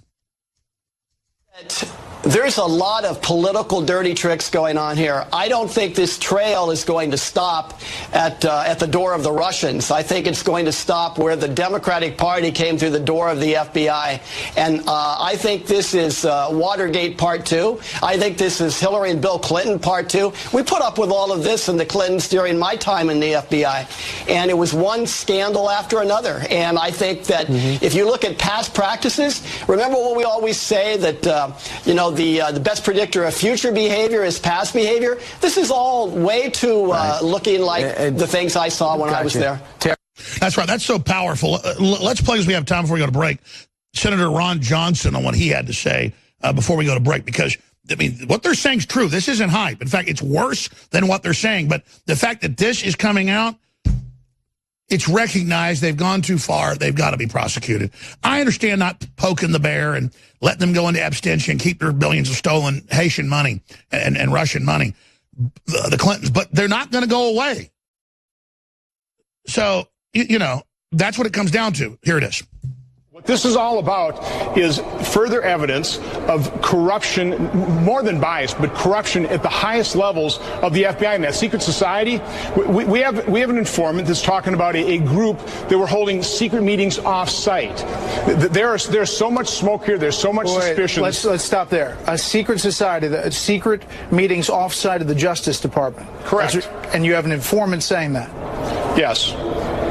Is there anything more about that? No, we have to dig into it. This is not a distraction. Again, this is bias, potentially corruption at the highest levels of the FBI that is now investigating. And now and by the way, Robert Mueller used to run the FBI. He is in no position to do an investigation over this kind of misconduct. So I think at this point in time, we probably should be looking at a special counsel to undertake this investigation. But Congress is going to have to continue to dig. Yeah, that's not enough. They've got to be indicted now. These are clear and present cabal of organized crime that infiltrated our government, that want to overthrow it for the communist Chinese and other foreign powers. They're accusing us of that. They're all on the payroll. He didn't just used to run it. Him and Comey brought this whole nest of crooks in. It's all their little babies. All right, Dan Lyman has been doing work for Infowars a few years. Great reporter, very prolific.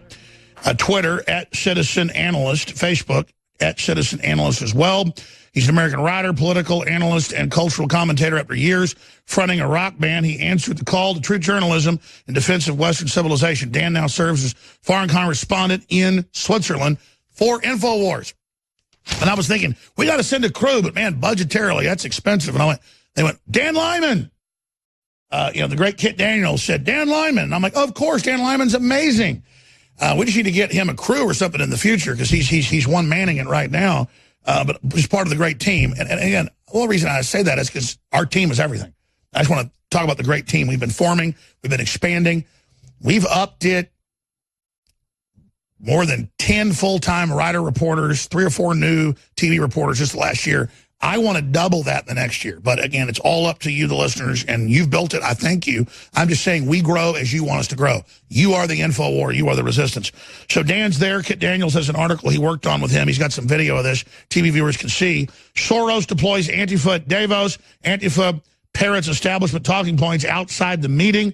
And there's video of that, again, up on Infowars.com and PrisonPlanet.com right now. So let's just get Dan Lyman's take on what he's witnessed as somebody that lives in Switzerland, but going to this very remote area where the globalists go to be away from everybody.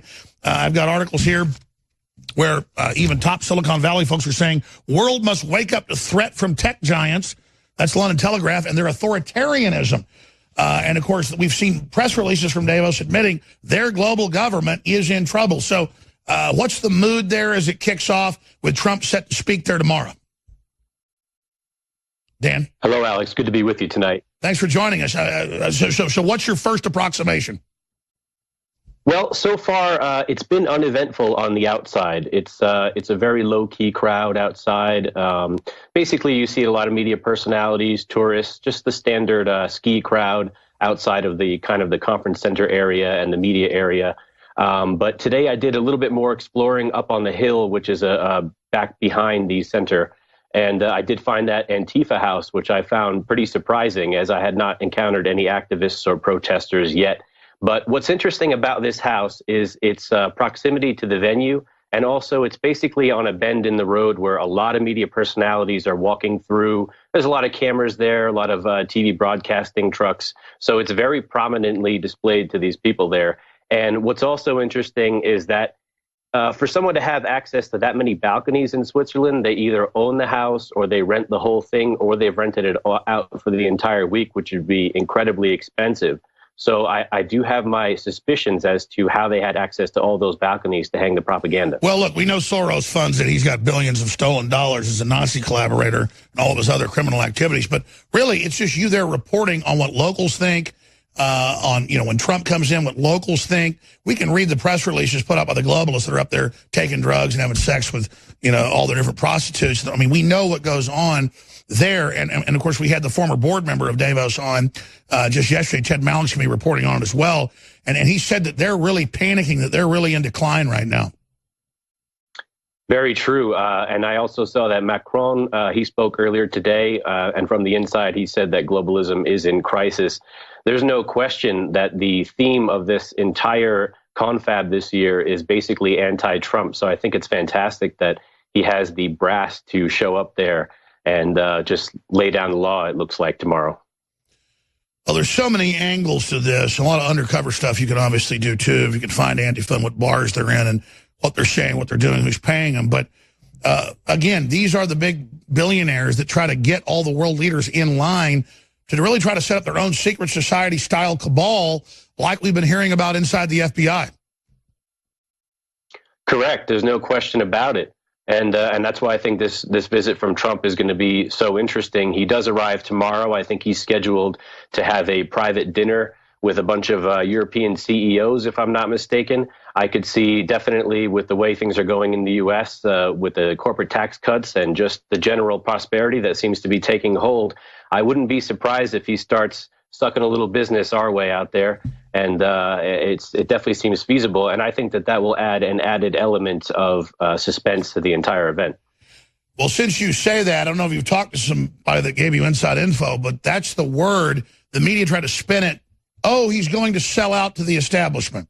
First, the establishment didn't exist a few years ago, the media told us, the corporate media. Now it exists, and Trump's selling out to it. No, he's not just doing a victory lap. He's not just doing a up the keister maneuver.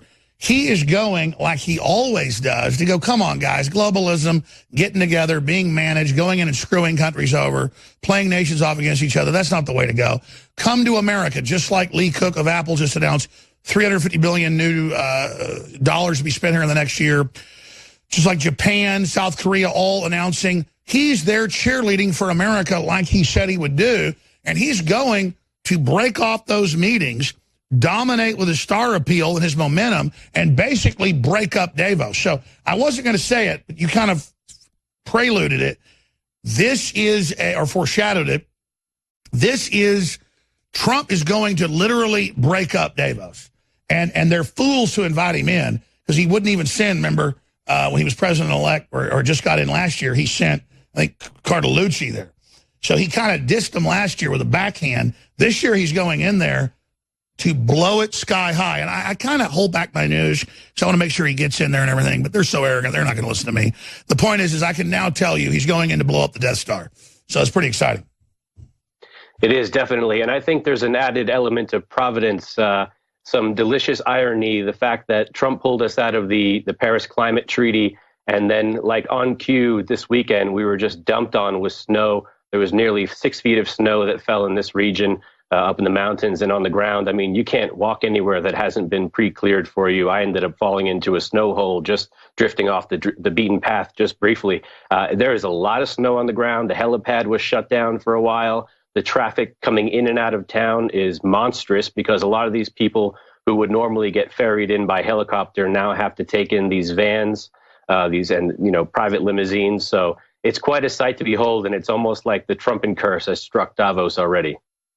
That's right. And again, they want to be up the top of a mountain like Mont Blanc. They want to be on top of it. But Trump is going to Davos to politically destroy it, to politically blow it up, to break it up while it's on its knees and bring that cabal that's there trying to destroy nation states to heel, and he'll give them quarter and invite them back into the U.S. Republic as a devastating victory against the EU. That's the inside baseball, because he sent Scaramucci, again, an underling with not a lot of power at that time, into the situation just to surveil it and to reconnoiter the situation. But now he himself is going to plant his sword in the heart of the dragon. I think this is going to be spectacular. I do too. I think even the entrance will be spectacular. There are only two, if not one, tiny little 2-lane roads that come in and out of Davos. So I'm not sure how they're even going to get him there. It's been very private. However they're ferrying these people to and from, they can park them underground. So the possibility of kind of filming someone exiting a vehicle or even pulling in is quite slim. Security is very tight. I've tried to get some footage of the front of the building, which I've managed to get a little bit, but even filming from across the street on private property, I was yelled at by security and police to put the camera away. So as you can imagine, it is very tight. There are Swiss military helicopters flying around at all times above and hovering and just kind of keeping an eye on everything. So however the president comes in, if he's coming in the Beast or something else, it's going to be spectacular to behold. And again, I would go talk to the Swiss police and go, look, man, I'm Infowars. You know who we are. We've been there before. They know who we are. And I'm pressed so that, I mean, you know what you're doing, but I wouldn't act paranoid around them. I just go up and say, look, we're not showing your security procedures. We're just like everybody else. This idea that, I'm sorry we have more viewers than CNN in the U.S. I mean, I know if we were a discredited horror operation, we would be cool, but just absolutely. All right, Dan Lyman is there up atop the mountain in the middle of the Swiss Alps for our big victory lap. But more than that, Trump just doesn't do victory laps. He's going in there to bring back the spoils and bring back the booty of the collapsing EU. Stay with us. We're back live. I'm your host, Alex Jones. Dan Lyman, one-man wrecking crew with his great articles at Infowars.com, and he's there. We told you we'd send somebody, and I was going to send people from here. And then it was like, we got Dan Lyman in Switzerland. And he lives in Switzerland with his wife and family. And he does a great job for Infowars.com, Twitter @CitizenAnalyst. And again, if he has trouble getting us info through when the internet goes up and down because of the thousands of people that are there, he'll be able to still post at Citizen Analyst on Twitter. So be sure and follow that at Citizen Analyst on Facebook. I'm going to let you get back to Trump's arrival tomorrow and interviewing the locals and everything else you're doing. We'll follow at Infowars.com, Dan. But I talked to folks about what Trump is planning. One particular individual talked to Trump about 4 days ago, and a lot of this information I get, I tend to not want to put on air just because I want the main mission to take place. But, while you were talking, I just figured they figured it out already what he's doing, so I shouldn't always just hold back and then not get the big scoops. But Trump told the individual I talked to that, I'm not going to quote him exactly, but he just said, I'm going to go up there. Those people are on their last legs, and I'm going to tell them how the cow ate the cabbage, and I'm going to bring back a lot of new factories and new industry to the United States. I'm going to go in there and out-negotiate these guys, and these guys are a bunch of amateurs, and they're a bunch of idiots, and I shouldn't say that. The EU are a bunch of idiots and a bunch of authoritarians, and he is going to relish eating their lunch. No question. There was an interesting article a couple of days ago that Drudge linked to the headline. It was the New York Times, Fox in the hen house, Trump goes to the globalist den or whatever. And I thought that was a shocking bit of truth from the New York Times, but I think a more apropos headline would have been a lion in the viper pit. These people they're no match for Trump. Trump is the one-man wrecking crew, and And I don't think a lot of us could have even foreseen the effect that he would have had on European politics. You see this nationalist populist wave that's just washing across the continent from east to west. I mean, I did a story the other day at News Wars about Switzerland is even introducing a referendum to sever some of the ties that they have with the EU, namely the open border agreements. So you see this kind of coming in. I think Viktor Orban kind of was pioneering this whole thing. And with the rise of Trump has come the rise of nationalist populism in Europe, and it is very powerful. And you can tell that these globalists in Davos are terrified. Even with the name of the confab this year is, have it written down here, creating a shared future in a fractured world. If that's not a dig at Trump and also revealing their cards, I don't know what is. Well, Dan, here's the deal.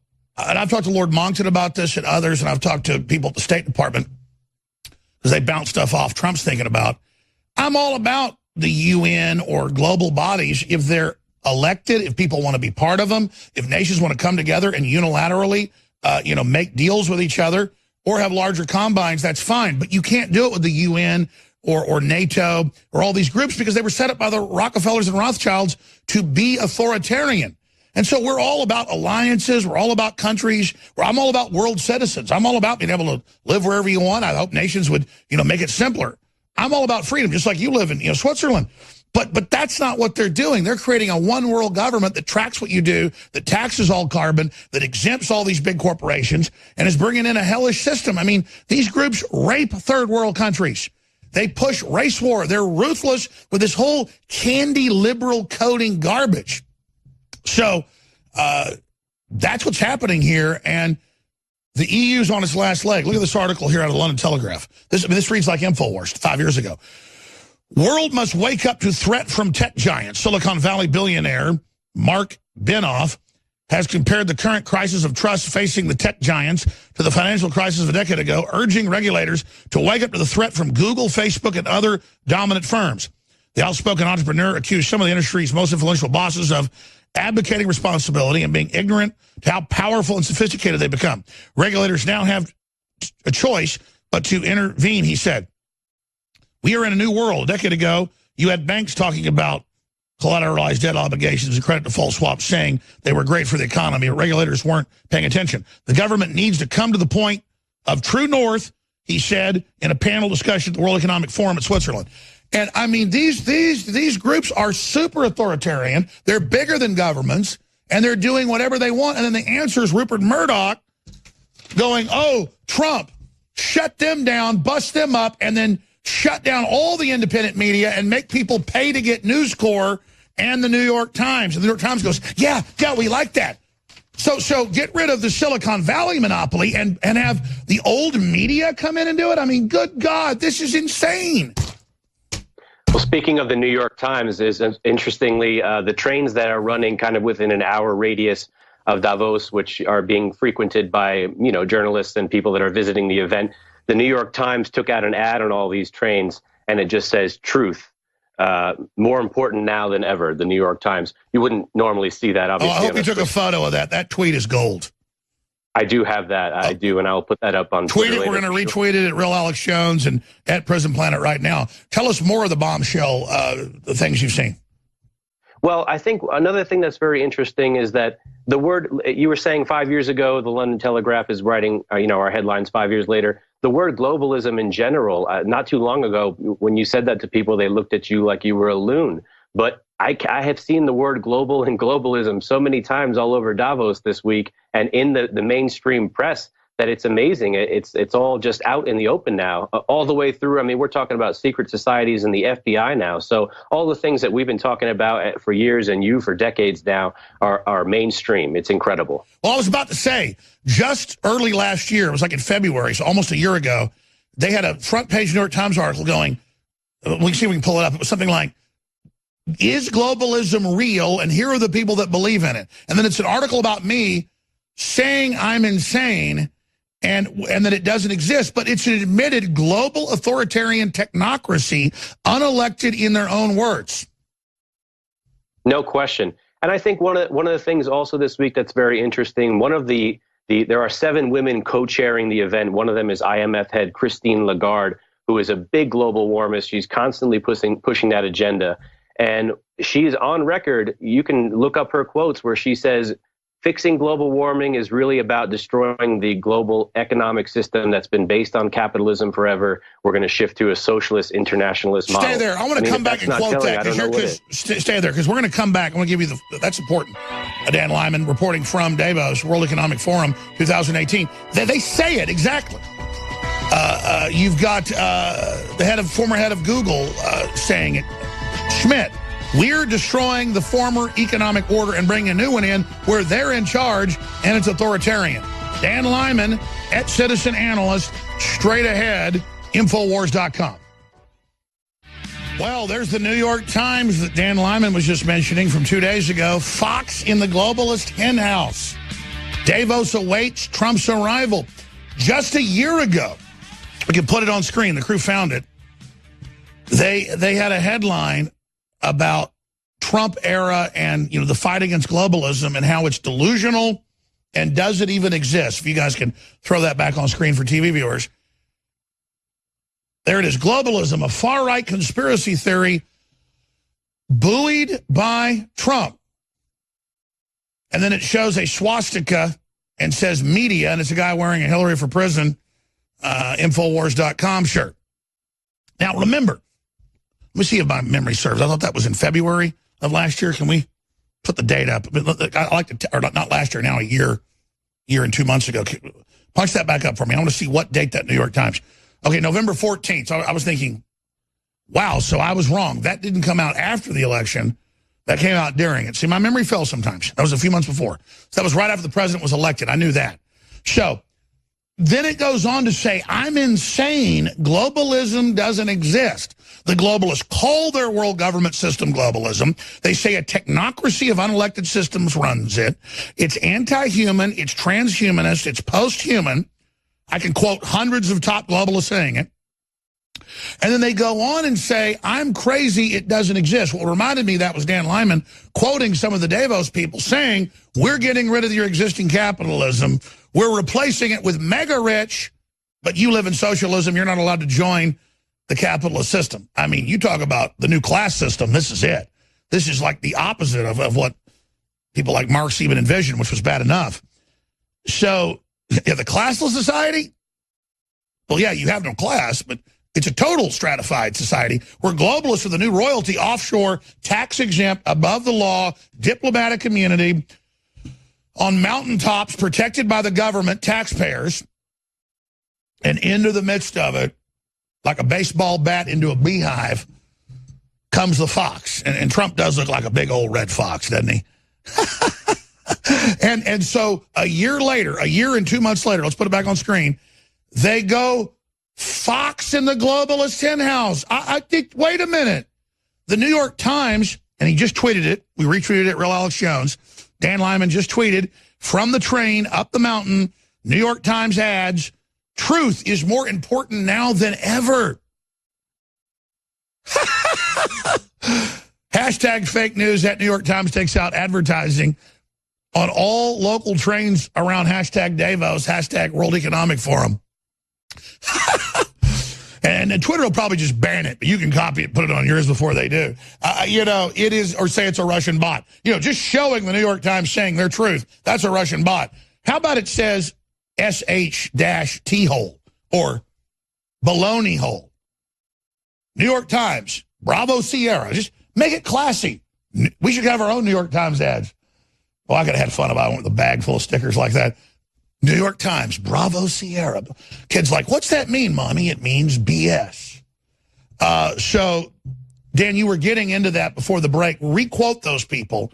And Undersecretary of State Strobe Talbot. I mean, there's hundreds of these quotes publicly where they say, we're going to end the family. We're going to end free market. We're going to run your life. And then they're going to live on jumbo jets and mountaintops and be tax exempt.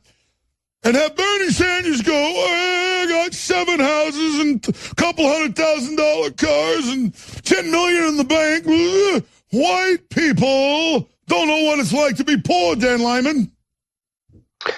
Right, and the New York Times says they want to talk about the truth and publish the truth. Well, if they do, the truth is out there. It's easy to find. They've been fawning over the global warming fixes that everyone's going to come up with this week. This is from 2015 Investors Business Daily, a quote from the, at the time, she might still be, was the UN's Framework Convention on Climate Change. She was the executive secretary, Christiana Figueres.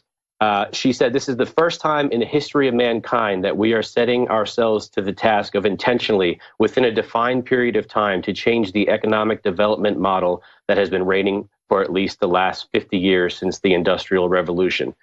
If that doesn't tell you what the whole global warming agenda is about, I mean, the New York Times could easily cover this. It's out there. And by the way, that model wasn't perfect, but if you study the British Empire, the Dutch Empire, the Soviet Union that was forming at that time, what the Germans and the Austrian-Hungarian Empire's core system did, and what was left of what the Spanish and Portuguese had set up, there was no existing order. That's why Hitler made a move for it, because there was no order. The British Empire was collapsed, was in retreat financially and decadent and leaderless and part Nazi. Look it up. The King of England was a Nazi.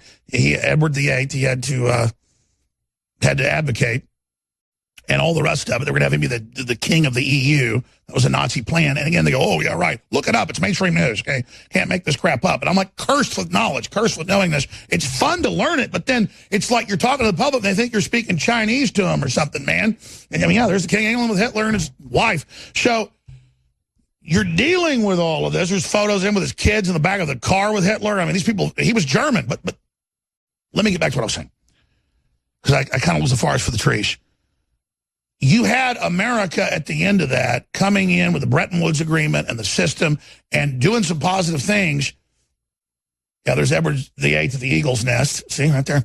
And it just goes on. And then the globalists went, wait, we don't want America to just turn all these countries loose and have freedom worldwide and real economic globalism where we all just free for all do whatever we want. A bunch of companies got together like they always do and said, no. The plan of Hitler, and this literally happened, merged with the British Empire, will be a new economic system where we buy these countries off and take control. We'll use Western money to do it, and then we'll deindustrialize the West to leverage control and bring shipping and manufacturing to China, India, Mexico, and other areas. Then we'll leverage the West out and use that as an economic control arm to come in with absolute full control of the West. And that's globalism, and they wrote books admitting it. And Donald Trump said, you know what, this doesn't work. It screws people over. We're going to blow it up, okay? And it's so easy to blow up because it's so tenuous and so authoritarian and so unelected and so shadowy that, okay, I'm going to get us out of TPP that Obama signed secret. Boom, whole thing's blown up right there. The thing is, it's so secret that it counted on us never knowing it was there. That's how a year ago and 2 months, 14 months ago, the New York Times could say there's no globalism, there's no technocracy, it doesn't exist, and 14 months later, red alert! Ah, the Fox is in our main command base. He's in the Death Star. God, he's about to blow it. I mean, Dan, this is incredible. Their whole, can we roll the video in the background of the Wizard of Oz curtain scene when Toto pulls the curtain back? Because their greatest power was they didn't exist like the devil, but they did. And once we get people to admit they exist, game over, baby. Sorry, go ahead. They're wounded animals now at this point. There goes Infowars. There goes the audience. There goes Matt Drudge. Look at Toto right there. Not big, not the biggest thing around, not trying to be cool, just dogged. And look what the dog does. I think Infowars symbol should be a dog. I've been thinking about what our symbol ought to be. I think it's a sheepdog. It's a dog. What do you think? Sounds good to me. I like the sound of that. I know I'm ranting, Dan. I apologize. You heard my whole rant, though. It's true. They had to operate by stealth, but they wanted total control at the end, so they uncloaked their world government. We said, whoa, everybody warned us about this. Bye-bye. No. I mean, how did they think this would ever work? And I think the awakening, it is definitely happening, at the voter level. But, even when you see kind of glimpses of it in what people are talking about, the article you just presented from the Telegraph about, we have to be cautious about these tech giants. I think there's an element of self-preservation that is awakening certain people in the upper echelons, in the elites, where they say, you know what? My family is not going to have a future at some point down the line, or my offspring, or even myself if things get too, weird enough. So I think there's an element of self-preservation that is waking certain people up. within the globalist elite empire, and that's going to work against them as well, because then you're going to have people on the inside that are blowing them up. People like Ted Malloch, who has been working to do that for years. That's right. Dan Lyman, we're going to follow you tomorrow and right through Trump's incredible historic visit and the amazing tweets you're putting out. You are awesome. Yeah, translating the New York Times sign from truth to obey. That's what they're saying. We are the truth. We are the facts. No, you're owned by the corrupt kingpin out of Mexico, Carlos Slim, and the Washington Post. I want to... Welcome back. I'm Alex Jones, your host. I'm going to co-host some of the next hour with Roger Stone. And the War Room's coming up with Owen Schroyer and Roger Stone and others. I don't normally put out fake news on purpose. Obviously, we get things wrong sometimes, but I got cut off by the break. I was saying Carlos Slim, the Middle Eastern / Mexican kingpin who made billions off U.S. taxpayers running the Obama phone scam, he owns the New York Times. So when they put up full-page ads or put out these big billboards on the train saying, the New York Times, truth, it's really amazing humor. Truth is more important now than ever. Yes, New York Times, it really is. And then the jokes, obviously, are flowing with that. The New York Times, BS is more important now than ever. Or lying about WMDs in Iraq is more important than ever. Or saying Hillary had a 99% chance of winning in the lead-up. And the day of the election, it was just 98. And about an hour before she lost, it was like 70%. I mean, it's just made-up crap. We are the New York Times, an appeal to authority. We are, right now, 99% chance Trump will not be elected. And the New York Times, total proof he's a Russian agent. I mean, you've destroyed yourself. You're a joke. And then I got cut off. The fake news part was I was saying, and the Washington Post. It's not like I was saying Carlos Slim owns the Washington Post. I was going to say Bezos, the richest man in the world, who gets all his money off government subsidies, basically, is in an existential war with Trump and America and is just such a jerk. And I've just had enough, man. And he won't even pay for it, though. That's why he's so smart. He got $600 million with the Washington Post from the CIA to run the disinfo. And what do they call for? Banning me. I'm a Russian. I mean, this guy's got $110 billion, and he wants me shut off the air. And it's like, why? Because your eyes point different directions? Your mad mind points straight? I'm not mad at you. Your eyes point different directions, like a hammerhead or something, like a gecko. His eyes are like a chameleon. I mean, is he even human? I don't know. But get off my back, dirtbag! Ideas are bulletproof, jerk. You thought you'd launch all this, thought you'd all get away with it. Got your money, but your big system to screw us is over. And you're going to get your monopolies taken away. And if you keep pushing, you're going to get your ass handed to you. So just keep running your bug-eyed mouth, buddy. Anyways, Dan Lyman, tell us what else you're going to investigate while you're there at Davos in Switzerland. Trip by this Antifa house. I did find it towards the end of today. I'm just going to keep an eye on that. What I did find interesting was they have the Molotov cocktail theme with the Trump name on it and global war. They've crossed out warming, the end of warming. So I don't know if that's a signal to all of us that we should be keeping an eye out for what they have planned possibly for the end of the week. Well, they call for violence against Trump, so you got them saying Trump, Molotov cocktail. Sounds like, that they're saying burn the place down. Right. I mean, that would turn the Davos into victims. They'd probably say Trump did it or something. Yeah, they'd find a way to blame him. I live about an hour outside of Zurich, and there were already posters going up last week around town, basically in protest of Trump. And the local media was putting a lot of energy into covering the fact that people were protesting in Zurich and supposedly around the country that Trump was coming. So is Switzerland the same, where the mainstream media is corporate whores? But you were telling me the people in general like Trump, though. I would say that in general, I haven't encountered as much anti-Trumpism as I have around other parts of Europe. I lived in Iceland last year. I encountered that all the time. Even just for being American, I put away the MAGA hat after the election. But here, it's not quite as bad, I would say, but definitely the local media is pretty lame. Like I was saying, it was the local Switzerland, they cover national news from each country. It's very, very lame news. But what I found very encouraging about living here is that the party in power is the Swiss People's Party. They're the one that have put forth this referendum, which some people are calling Swexit, to basically sever ties with the EU and close their borders. So I think that there is definitely a lot more hope for Switzerland than there is for a lot of the rest of Europe. at least timing-wise right now. All right, well, we're on at nighttime for you every day, so we'll have you on every day as this unfolds tomorrow, Friday, right through Saturday. We'll do some special transmissions. Dan Lyman, thank you so much for Infowars.com. Cheers, thank you. Thank you. All right, Roger's got huge news coming up. I just want to remind listeners of something. I get so excited. Most talk show hosts plug every segment, and they got all. And I could have all the sponsors too. I just don't like doing it. So we just sell books, videos, water filtration, air filtration, the highest quality supplements. But you need to go to InfoWarsStore.com for your own family. But plus for the InfoWars, so we can send Dan Lyman up that mountain. Because believe me, even the place we're putting him in is expensive. It is very expensive. So InfoWarsStore.com, InfoWarsLife.com. Bodies, the ultimate turmeric formula, just came in this week. I think this is going to be one of our best sellers. If you don't know about turmeric, look it up yourself. The pollen block is now in as well. It's amazing. We've got the real red pill. We've got so much more. InfoWarsStore.com, InfoWarsLife.com, or 888-253-3139. So people ask me why I do what I do. I don't want power over people, and I don't want to have power. But I also don't want to be a slave. And so it's personal. The globalists want to screw me over, screw the West over, make me their slave, mount my head on the wall politically. I'm not going to put up with it. And the globalists had the New York Times 14 months ago say, globalism doesn't exist, it's made up, Donald Trump supporters are insane, Alex Jones is a liar. Until 2 days ago, they said, okay, globalism's real, Trump is the fox in the globalist henhouse, our technocracy is imploding.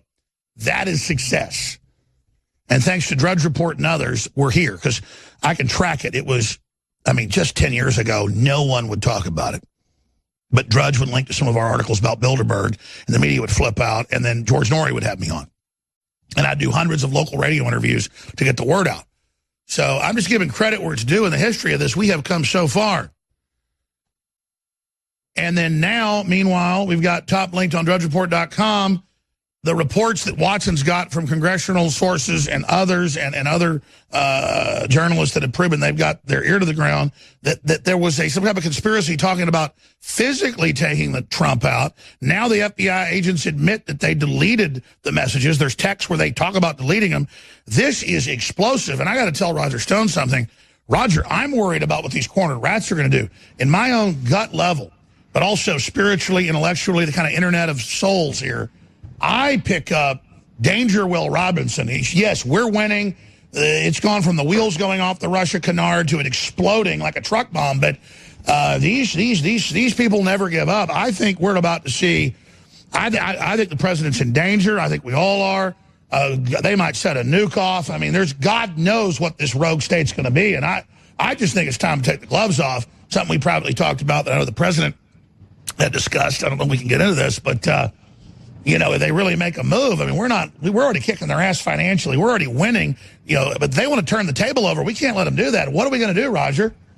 No, Alex, I think you're absolutely right. Look, as we have said here at Infowars for some time, the entrenched political establishment had a plan A, plan B, a plan C, and yes, a plan D.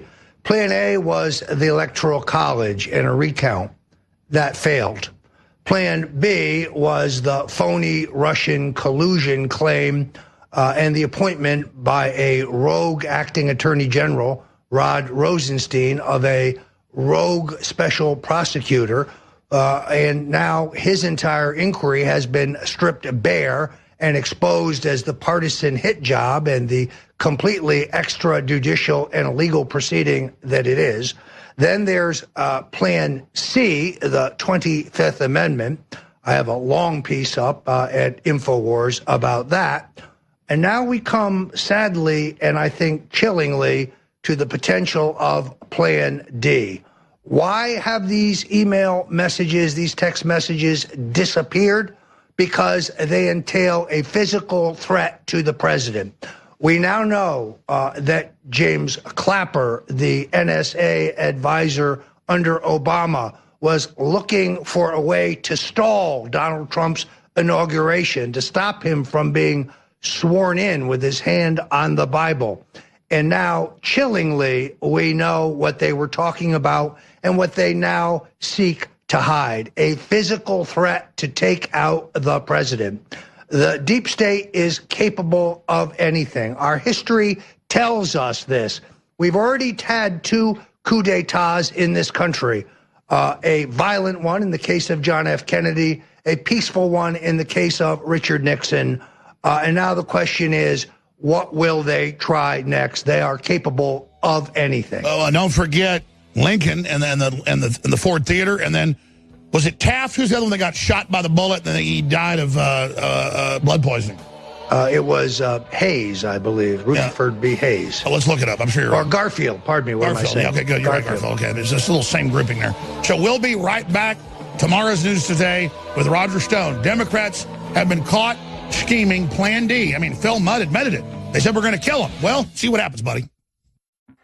All right, Roger Stone about to take over, but we have Phil Mudd, former counterterrorism head of the FBI and CIA, a Mueller protege, saying we're going to kill the president soon. You've got Clapper Brennan on TV with CNN correspondent and foreign affairs expert, military expert, Wolf Blitzer, saying we're going to get rid of him extrajudicially soon. You've got hashtag Hunt Republicans. You've got the attempt to kill the Republican leadership, the Patriot leadership at the baseball game. They're all buddies. You've got all this happening, but Congress knows they tried to kill him. And notice, as soon as they tried to kill everybody and almost killed Scalise and Rand Paul, suddenly Senator Ron Johnson, suddenly Trey Gowdy, suddenly Jim Jordan, suddenly everybody, Nunes, everybody took the gloves off, and now there's no more games here. You're not going to go away, Hillary. You want a war, you got one. And so we've got these astounding clips already played where they talk about the secret society, how they deleted the text messages, how they admit they have, how they don't have FBI informants who are FBI agents informing the Congress about this. I mean, do the calculus here for us, Roger. Trump now knows they're never going to go away, as I've told him many times. He knows that. He knows they're never going to stop. They're not going to go to Alba like Napoleon. They're not going to quit. They're dug in like Hitler in the Reich Chancellery, or, you know, with what happened with the whole narco situation down in Central and South America, you know, with those kingpins that wouldn't give up. They're not giving up. And now we've got the word from high-level sources. It's on drudgereport.com, Infowars.com, that they have been scheming a plan, and that the missing FBI text messages include threats of violence against Trump and trying to organize it. I mean, and I got to say, Mueller and Comey and them, these guys are crazy. I mean, I just can't imagine the chutzpah of this. It'd be one thing if the president was like a horrible guy, but I mean, the fact that he's a real American, they hate America so much, and they love sucking off Hillary's, you know, pig tits so much that they just, CNN, all of them, they don't get it. We beat your ass, filth. We mopped your goddamn ass up and down the hall. We're going to crush you. We're never giving up, you sons of bitches. And if you want a physical fight, fill your hand, as I've told you. We know you're getting ready to start it. And if you think you're getting away with any of it, we're committed. This isn't talk. You know it's not talk. Roger, take over. I'm getting pissed here. I'm going to have to punch out here. Infowars.com. Go ahead. Alex, thank you. Look, I think you're absolutely right. You'll remember just weeks ago when I gave an interview to TMZ, and I said that the American people will not stand for the illegitimate removal of Donald Trump through some bogus, trumped-up process. They're just not going to allow it. I go back to a stunning interview that Owen Schroyer did with a number of members of the Pipe Fitters Union. Let's be as clear as we possibly can, because the SOBs at Media Matters just waiting to pervert and twist our words. We do not advocate violence. We do not countenance violence. We are not proposing violence, but we will not be run over. We will not see our Constitution shredded. We will not see a duly elected president removed just because Robert Mueller and James Comey trump up some phony, process-oriented allegation against him. Earlier today on Fox, I heard a terrific interview with my friend Judge Andrew Napolitano, who is sounding the clarion call. Under no circumstances should the president grant an interview with Robert Mueller. This is a perjury trap. Mueller is taking advantage of the fact that the president... He's going to say no matter what, he finds it to be perjury. Exactly. And since you mentioned the violence of these people, here's a clip of Antifa shot out in California. And then there's hours of this with young women saying they want a utopia and a communist program to start killing people. And I know you're going to get to your whole point about Trump shouldn't meet with Mueller because the guy's a total fraud. I totally agree. But let's play this clip. Hey guys, it's Fleckus. This week, we're at the Women's March. What is like the number one reason that everyone's here?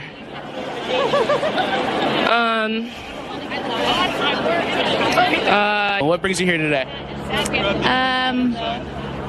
Everything. Look at these zombies. Basically everything that he stands on as a platform, to be honest. I had this dream. What do you disagree with Trump so far?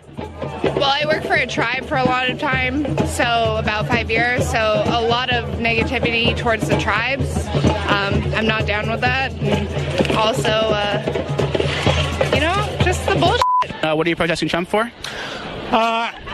He's a conservative. I don't like conservatism. I got ahead of people because of my position as look at this virtue signal. I think that my position as a white male, I agree I'm bad. The power to say something like myself, and I think that's what's going to help change. Think how fake this guy What does your is. sign say? It says kill Donald Trump, and then it says kill Mike Pence, and then it says it's guillotine time, bitches. He's like repealed all these sort of stuff that's supposed to protect immigrants in this country. It's like so hypocritical too. I mean, we need any immigration reform though. Hit pause real quick. No, she's got a Planned Parenthood shirt on, which you can all be for whatever you believe about birth control, whatever. Planned Parenthood is eugenics and was the main advisor to Adolf Hitler. So they're calling everybody Nazis, and she's wearing a Hitler shirt. Here, let's go back. I don't want to speak on that. What does it mean? I think that we should kill Donald Trump, and then we should also kill Mike Pence, because I wouldn't want him in office either. I'm not against an outsider per se, but I don't think that because you're an outsider, therefore you're qualified. What do you think makes Trump very unqualified? Well, he's never been president. I'm not here to support somebody's capitalist, trying to make money off of the struggles of women and women of color and people of color in this country. I'm actually upset. What is your ideal political or social structure? Communist utopia, but I mean that's pretty hard to do. I mean, they're just lazy girls, probably never had a job. Bozo the clown. We're gonna kill everybody. It's cute until nice the killing. hair. Until the killing, yeah, nice hair. Roger's Skype's breaking up. We're going to go back to him here in a minute. But looking at this, here this guy goes, well, he's never qualified. He's never been president. He is president. He's more qualified that he ran the first time against all odds and won. But they don't even know. I mean, everything they say is a cliche, unintentional humor because these people are the biggest losers on the planet. And now they want a physical war with us and attacked our reporters all over the country. And they'll punch you, and you punch them. They freak out and call the police. They're literally in la-la land, Roger. Yeah, that was an extremely telling video. She's for a communist utopia without knowing how many people that has murdered. Look, the left is in a tizzy, but as you've pointed out again and again, these street activities are the backdrop for a political takedown of the president. I don't think the situation could be any clearer. Robert Mueller seeks to euchre the president, to box him into some kind of obstruction charge, taking advantage of his loquaciousness and the fact that he's never a man that has a paucity of words. They know the case that they're structuring against the president. The president doesn't know. This is a suicide mission. This is a death wish. It's a setup. It's a trap. I know you know that. I know you talk to the president occasionally. How has he been maneuvered into this fiasco? Well, it hasn't happened until it's happened. Where we are now is his lawyers are negotiating with the special prosecutor. We're told that some portion of the interview might be live. Some portion of it might be in writing, responding to written questions. Here, I guess, is the point. When you look at the laws that have been broken by Mueller and Comey, They No, pale exactly. in Why would you have Jeffrey Dahmer or Charlie Manson out of prison go interview the president? I mean, Mueller should be locked up right now for all the crimes and things he's done, not be interviewing our president. He's a Clinton stool attendant, a groom of the stool that worships Hillary Clinton's feces. I mean, that's what he does. He worships crime. He worships evil. His whole criminal operation's been caught. And he needs to go back into a rat hole somewhere and suck on Hillary Clinton's poisonous snake teeth. We'll be right back with Roger Stone. By the way, I just trolled the media right there. That'll be in the news today. Welcome back. You're at Freedom Command Central. That's right. It's the Alex Jones Show. And sitting in for Alex Jones, your genial host, Roger Stone. I tuned into MSNBC last night, probably one of the 10 or 11 people who were watching, to watch Lawrence O'Donnell, who appeared not to be sober, go into a harangue against yours truly. I'm not exaggerating when I tell you that he used my name 40 times in a 5-minute clip. And his objection, well, it was because I was quoted in yesterday's Washington Post as saying that under no circumstances whatsoever should President Trump grant an interview to Robert Mueller. I was disappointed to hear that Attorney General Jeff Sessions granted Mueller an interview, but then pretty much everything Jeff Sessions does disappoints me these days. But now it's absolutely clear that what Mueller seeks to do is to euchre the president into some process-oriented charge. In other words, having spent literally hundreds of millions of dollars in a sham investigation into Russian collusion, Mueller has produced no evidence whatsoever that the Russian state conspired, coordinated, or colluded with Donald Trump and his campaign, to affect the outcome of the 2016 election. But compared to some bogus, pardon the expression, trumped-up charge that Mueller might manufacture, let's look at the charges that Mr. Mueller and Mr. Comey and Mr. McCabe and Mr. Rosenstein would be facing. Violation of 18 U.S. Code 242, deprivation of rights under color of law. Violation of 18 U.S. Code 871, threats against the president and successors to the presidency. Violation of 18 U.S. Code 1510, obstruction of criminal investigation. Violation of 18 U.S. Code 2381, treason. A violation of 18 U.S. Code 2384, seditious conspiracy. Violation of 18 U.S. Code 2385, advocating the overthrow of the government. Penalties for these crimes are quite severe. In some cases, they include capital punishment. So the game of chicken has begun. The president needs to recognize that he has the whip hand in this proceeding. He has the Justice Department. And if he had a cognizant, active attorney general who understood the breadth of this conspiracy, he would have the initiative. Unfortunately, there is still no evidence that sleepy Jeff Sessions will do his job under the Constitution. There is no evidence that he is ready to proceed. And therefore, in my view, the unsung heroes to date are Congressman Matt Gaetz, Congressman Jim Jordan, Congressman Trey Gowdy, Congressman Ron DeSantis. Thanks to these gutsy congressmen, true patriots, every one of them, the entire cover-up and partisan nature of Robert Mueller's bogus inquiry is stripped naked for everyone to see. How long will this charade go on?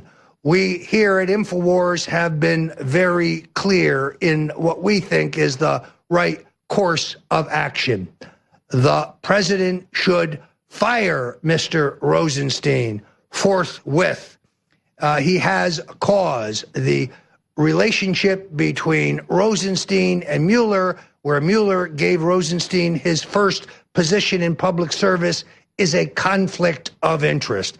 Having dispatched Mr. Rosenstein, the president must give a direct order to his attorney general for the appointment of a special prosecutor in the matter of Uranium One. How ironic that Mueller, Comey, McCabe, and Rosenstein, the very four men seeking to remove the president, are up to their knees in the corruption of Uranium One. Uranium One, you can go to the Infowars.com site and see a 5,000-word piece that I wrote there outlining the etymology of this treasonous crime. This is the biggest, from a financial point of view, treasonous financial crime in U.S. history. And the role of those four gentlemen is absolutely clear. So the path forward here is obvious. The president has the power to save himself, to save the Constitution, to save the Republic, to save the results of the 2016 elections. Will he do so in time, or will he be lulled to sleep by second-rate lawyers who tell him to march into an inquiry with Robert Mueller that can only end badly? Today, my friend Judge Andrew Napolitano gave an incredible interview in which he outlined all of the reasons why the president must resist the invitation to essentially set himself up for an obstruction or a perjury rap.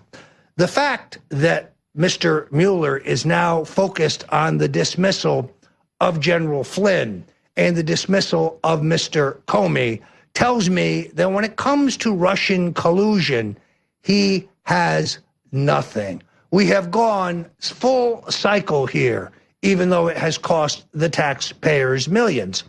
Let me be absolutely clear. The president should fire Rosenstein. He should pardon General Flynn, and he should challenge Mr. Mueller. There is no better path forward. Again, at the risk of sounding like a broken record, under no circumstances should the president submit to an interview with Mr. Mueller. Now, if you're enjoying the expanded programming here at Infowars, if you like David Knight with real news in the morning, as I do, if you enjoy the Alex Jones Show midday, and you're digging on the War Room with Roger Stone and Owen Schroyer in the afternoons, recognize that this expanded programming is only possible through viewer and listener support. We don't have any corporatist benefactors who subsidize our operations here at Infowars. We rely entirely and completely on you. So please go to the Infowars site now and look at some of the extraordinary specials that we are running. We've got several new products here that I really like, but first and foremost is Immune Wall. This is the very best immune, all-natural immune formula on the market today. And with the flu surrounding us, there is no better deal on the Infowars site. Folks, go to the site now. We need your help. Welcome back. I'm your host, Roger Stone, and you're on the Alex Jones Show. We here at Infowars are inordinately proud of the fact that we have been consistently bringing you tomorrow's news today. We have got a now long-established track record of telling you in advance what's about to break in the mainstream media. So it's no surprise that our longtime listeners have lost faith with the FBI. You know, when I was growing up, the FBI was revered as an honest law enforcement organization of extraordinary integrity. J. Edgar Hoover's book, The Masters of Deceit, was the textbook given out in the public schools to explain the dangers of communism and the way they sought to subvert our democracy. Well, today, sadly, thanks to Mr. Comey and Mr. Mueller, mainstream America no longer holds the Bureau in such high regard. A new poll released by Rasmussen, a respected survey research firm, shows that 49% of likely U.S. voters believe that a special prosecutor should be named to investigate senior FBI officials and their handling of Hillary Clinton and their abuse of Donald Trump. Only 31% of voters disagreed, with a staggering 19% undecided. As this story develops, I predict that the number of those seeking a special prosecutor or favoring the appointment of one will only grow. You heard it here first on Infowars. We have been advocating the appointment of a special counsel to look into Uranium One for months. Again, Infowars, tomorrow's news today. I can't help but chuckle to see Chuck Schumer, the glad-handing Sammy Glick of American politics, get some of his just desserts.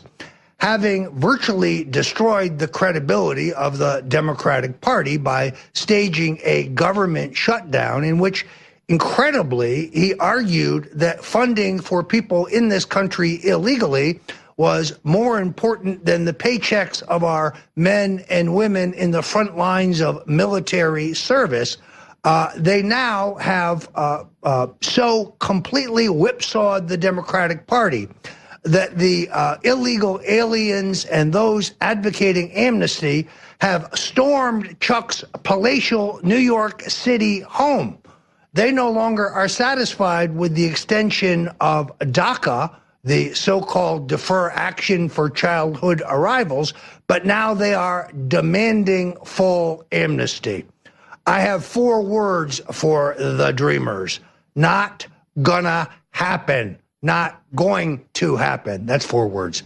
While the American people are undoubtedly the most generous people in the world, while we export billions of dollars in foreign aid to countries big and small, everything has a limit, including the patience of the American people. Our limit was reached some time ago. Now, let there be no doubt, we need immigrants. Our country was built on immigrants, legal ones that add to our society and become productive American citizens. That's why our country's immigration policies need to be revamped top to bottom. End these endless chain immigration, put an end to the H-1B visas that take jobs from our graduates. These are just a few things, a few fundamental reforms that we need. There can be no rewarding of illegal behavior while those who have gone through the process, who are going by the book, wait patiently in line for their citizenship. As for Chuck Schumer, I guess he didn't get much sleep last night as the protesters were chanting outside his palatial Manhattan apartment. If Chuck won't let us dream, we won't let him sleep. Well, you won't be sleeping much, Chuck. You made your bed. Now try to sleep in it. I do want to bring your attention to an extraordinary, there we have the protesters outside Chuck Schumer's palatial apartment.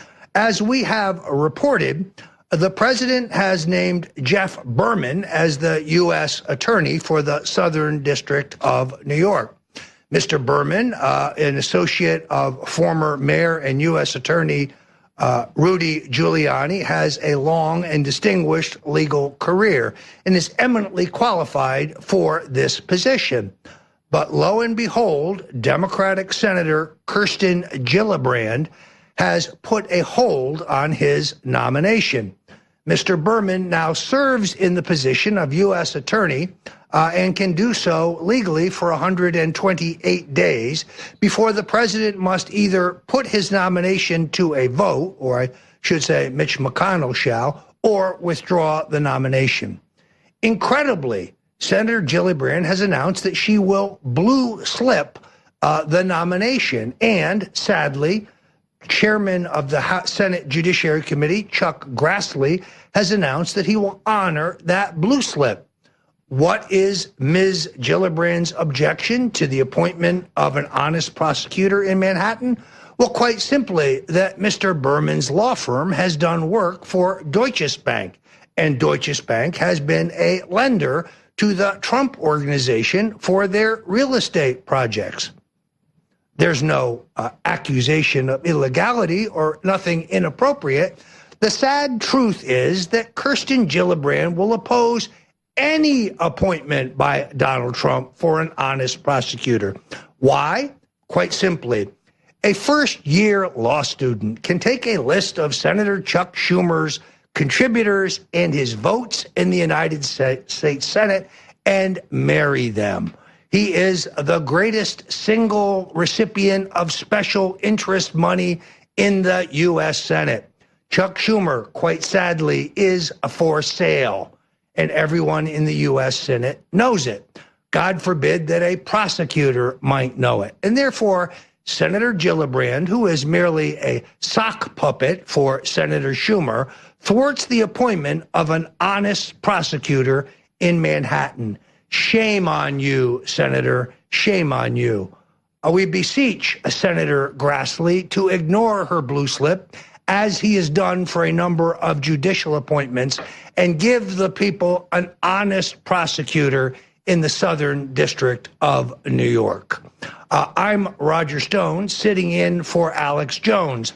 We have an extraordinary new program at the Infowars store I want to tell you about. I'm wearing an example of it here, and that is our T-shirt of the Month Club. We're going to be releasing at the beginning of every month a terrific new First Amendment-oriented T-shirt. Believe me, these T-shirts trigger the libtards. They go ape when they see these. The single best reason I can think for wearing one to the local mall or when you're out bowling. So if you join the T-shirt of the Month Club, you get a 20% savings on each T-shirt, and you will be the first among your friends to sport the latest look. Simply order by the 1st of every month, and we will ship it by the 10th. And as an added bonus, Alex Jones himself will sign a random 10 T-shirts to show his support for the InfoWarriors and our loyal fans. The first T-shirt of this amazing program is the Won't Tread on Me shirt. You see it there in dazzling black and red. So get in on this terrific offer today. Sign up for the T-shirt of the Month Club promotion. You can help us. You can help the revolution. You can help forward our terrific investigative reporting. And remember, we here at Infowars don't answer to any corporate master. We answer only to you. Go to the Infowars store now. Welcome back. I'm Roger Stone, sitting in for Alex Jones.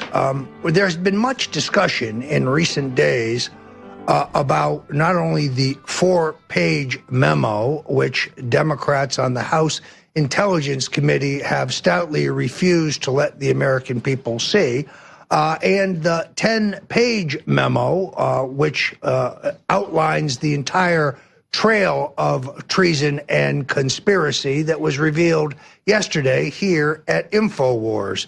Now, Judge Andrew Napolitano, my friend of almost 30 years, has come up with a legal way for the American people to see what the Democrats are so anxious to withhold from the American public. Intelligence Committee votes to release it, and it seems as though there will soon be tremendous pressure to do so. And if it doesn't, I am suggesting that one of those members of Congress that you just ran on the screen should take this to the floor of the House of Representatives and release it there, because the Constitution protects anything that is said there. As Senator Feinstein did this with torture memos, these members of Congress should do it with this, because the rest of Congress and the American public is entitled to know.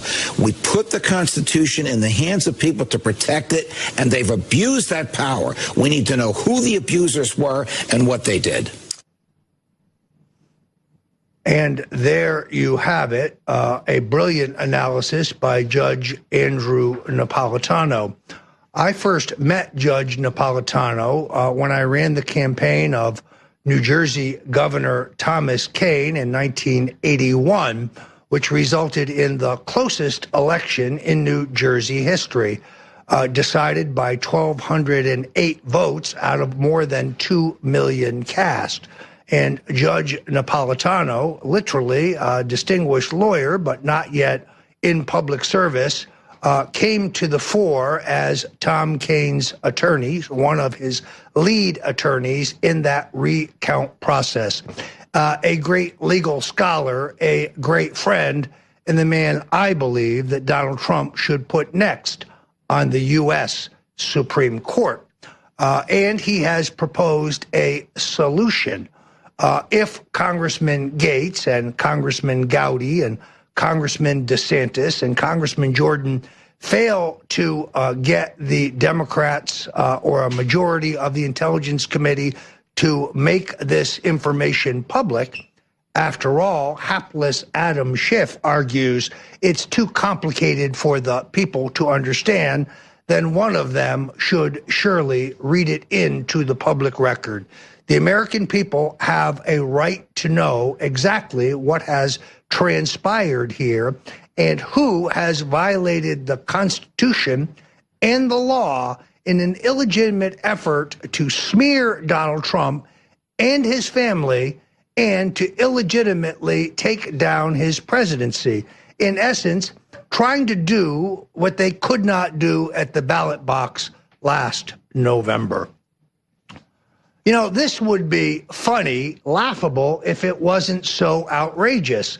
Roanoke College has announced that General James Clapper will be teaching a course on ethics.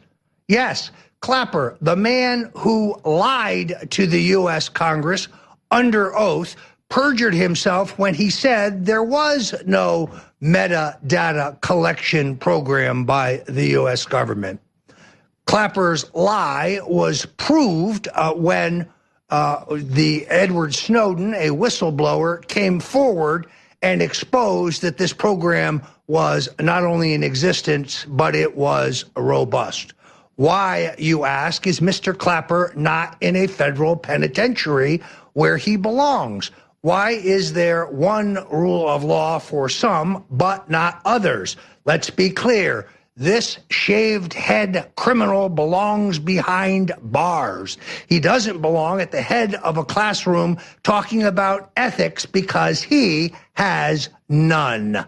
James Clapper, a national disgrace.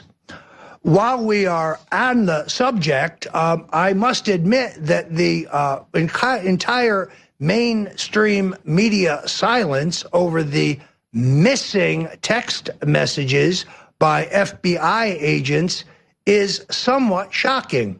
You see, I'm old enough to remember the public furor over the missing 18 and a half minutes from the so-called Nixon White House tapes.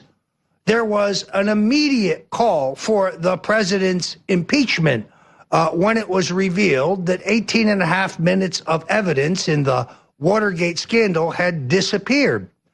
Loyal Secretary Rosemary Woods took the rap for that erasure, claiming that while transcribing the tape, she had picked up the phone, inadvertently leaving her foot on a transcription pedal that controlled the dicta belt from which she was transcribing, erasing what many believe was seminal evidence in the Watergate scandal. Where are the mainstream media mavians now? Are Jake Tapper and Wolf Blitzer and Anderson Cooper? Where is their outrage? Where is their demand for justice? What we actually saw yesterday on ABC, incredibly, was a complete twisting in which they said that the president's comments on this misstated the number of missing text messages and the period for which they are missing. Wrong. Read the story. Why is it coincidental that the Twitter messages, the text messages, go missing at almost exactly the time that Mr. Mueller became the special prosecutor? Well, today, chillingly, we seem to have an answer. According to True Pundit, let's see if we can put that up, we now believe that what FBI agents were talking about was a physical threat against the president. Yes, they were talking about the A word, assassination. The American people have an absolute right to know what's in this material. And does anyone really believe that anything is erased permanently, that there is no indelible record at the NSA? I, for one, do not believe it. Let the truth be told. Let us see what's in the record. Now, before we leave, I would be remiss if I did not say yet again that Alex Jones has mapped out a really vigorous plan for the expansion of our reporting here at Infowars. Not only do you have David Knight, who does a terrific job with the real news. I tune in first thing when I get up because I want to find out what's going on in the world. And David Knight does a phenomenal job of looking across the media landscape and curating the very best stories to bring us up to date on what's transpired overnight. Midday, of course, you have Alex Jones and his historic, legendary Alex Jones Show. Just yesterday, he made history by bringing our attention to a 100-page document that outlined the entire conspiracy in front of the FISA court. We now know from this document that there was an illicit attempt by the Obama administration to put the entire Trump campaign and Trump Tower under surveillance. And then, of course, you have our expanded coverage here at the War Room. Now, none of this is free, and we cannot continue this dynamic expansion unless you go to the Infowars store and support what we are doing. If you look at the Infowars store now, you have 25% off Brain Force Plus. This is still, despite my new love for Immune Wall, my #1 favorite product. Why?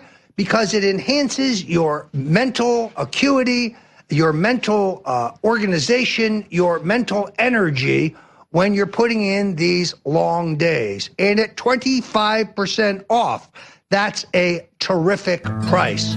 And if you sign up for the auto ship program, you will never be without. I made that mistake once. I will never make it again. You can get delivery every 30 days, every 60 days, every 90 days at your request. The very best of the best, Brain Force Plus, now at the Infowars store. Folks, go to the store now and help the fight for freedom.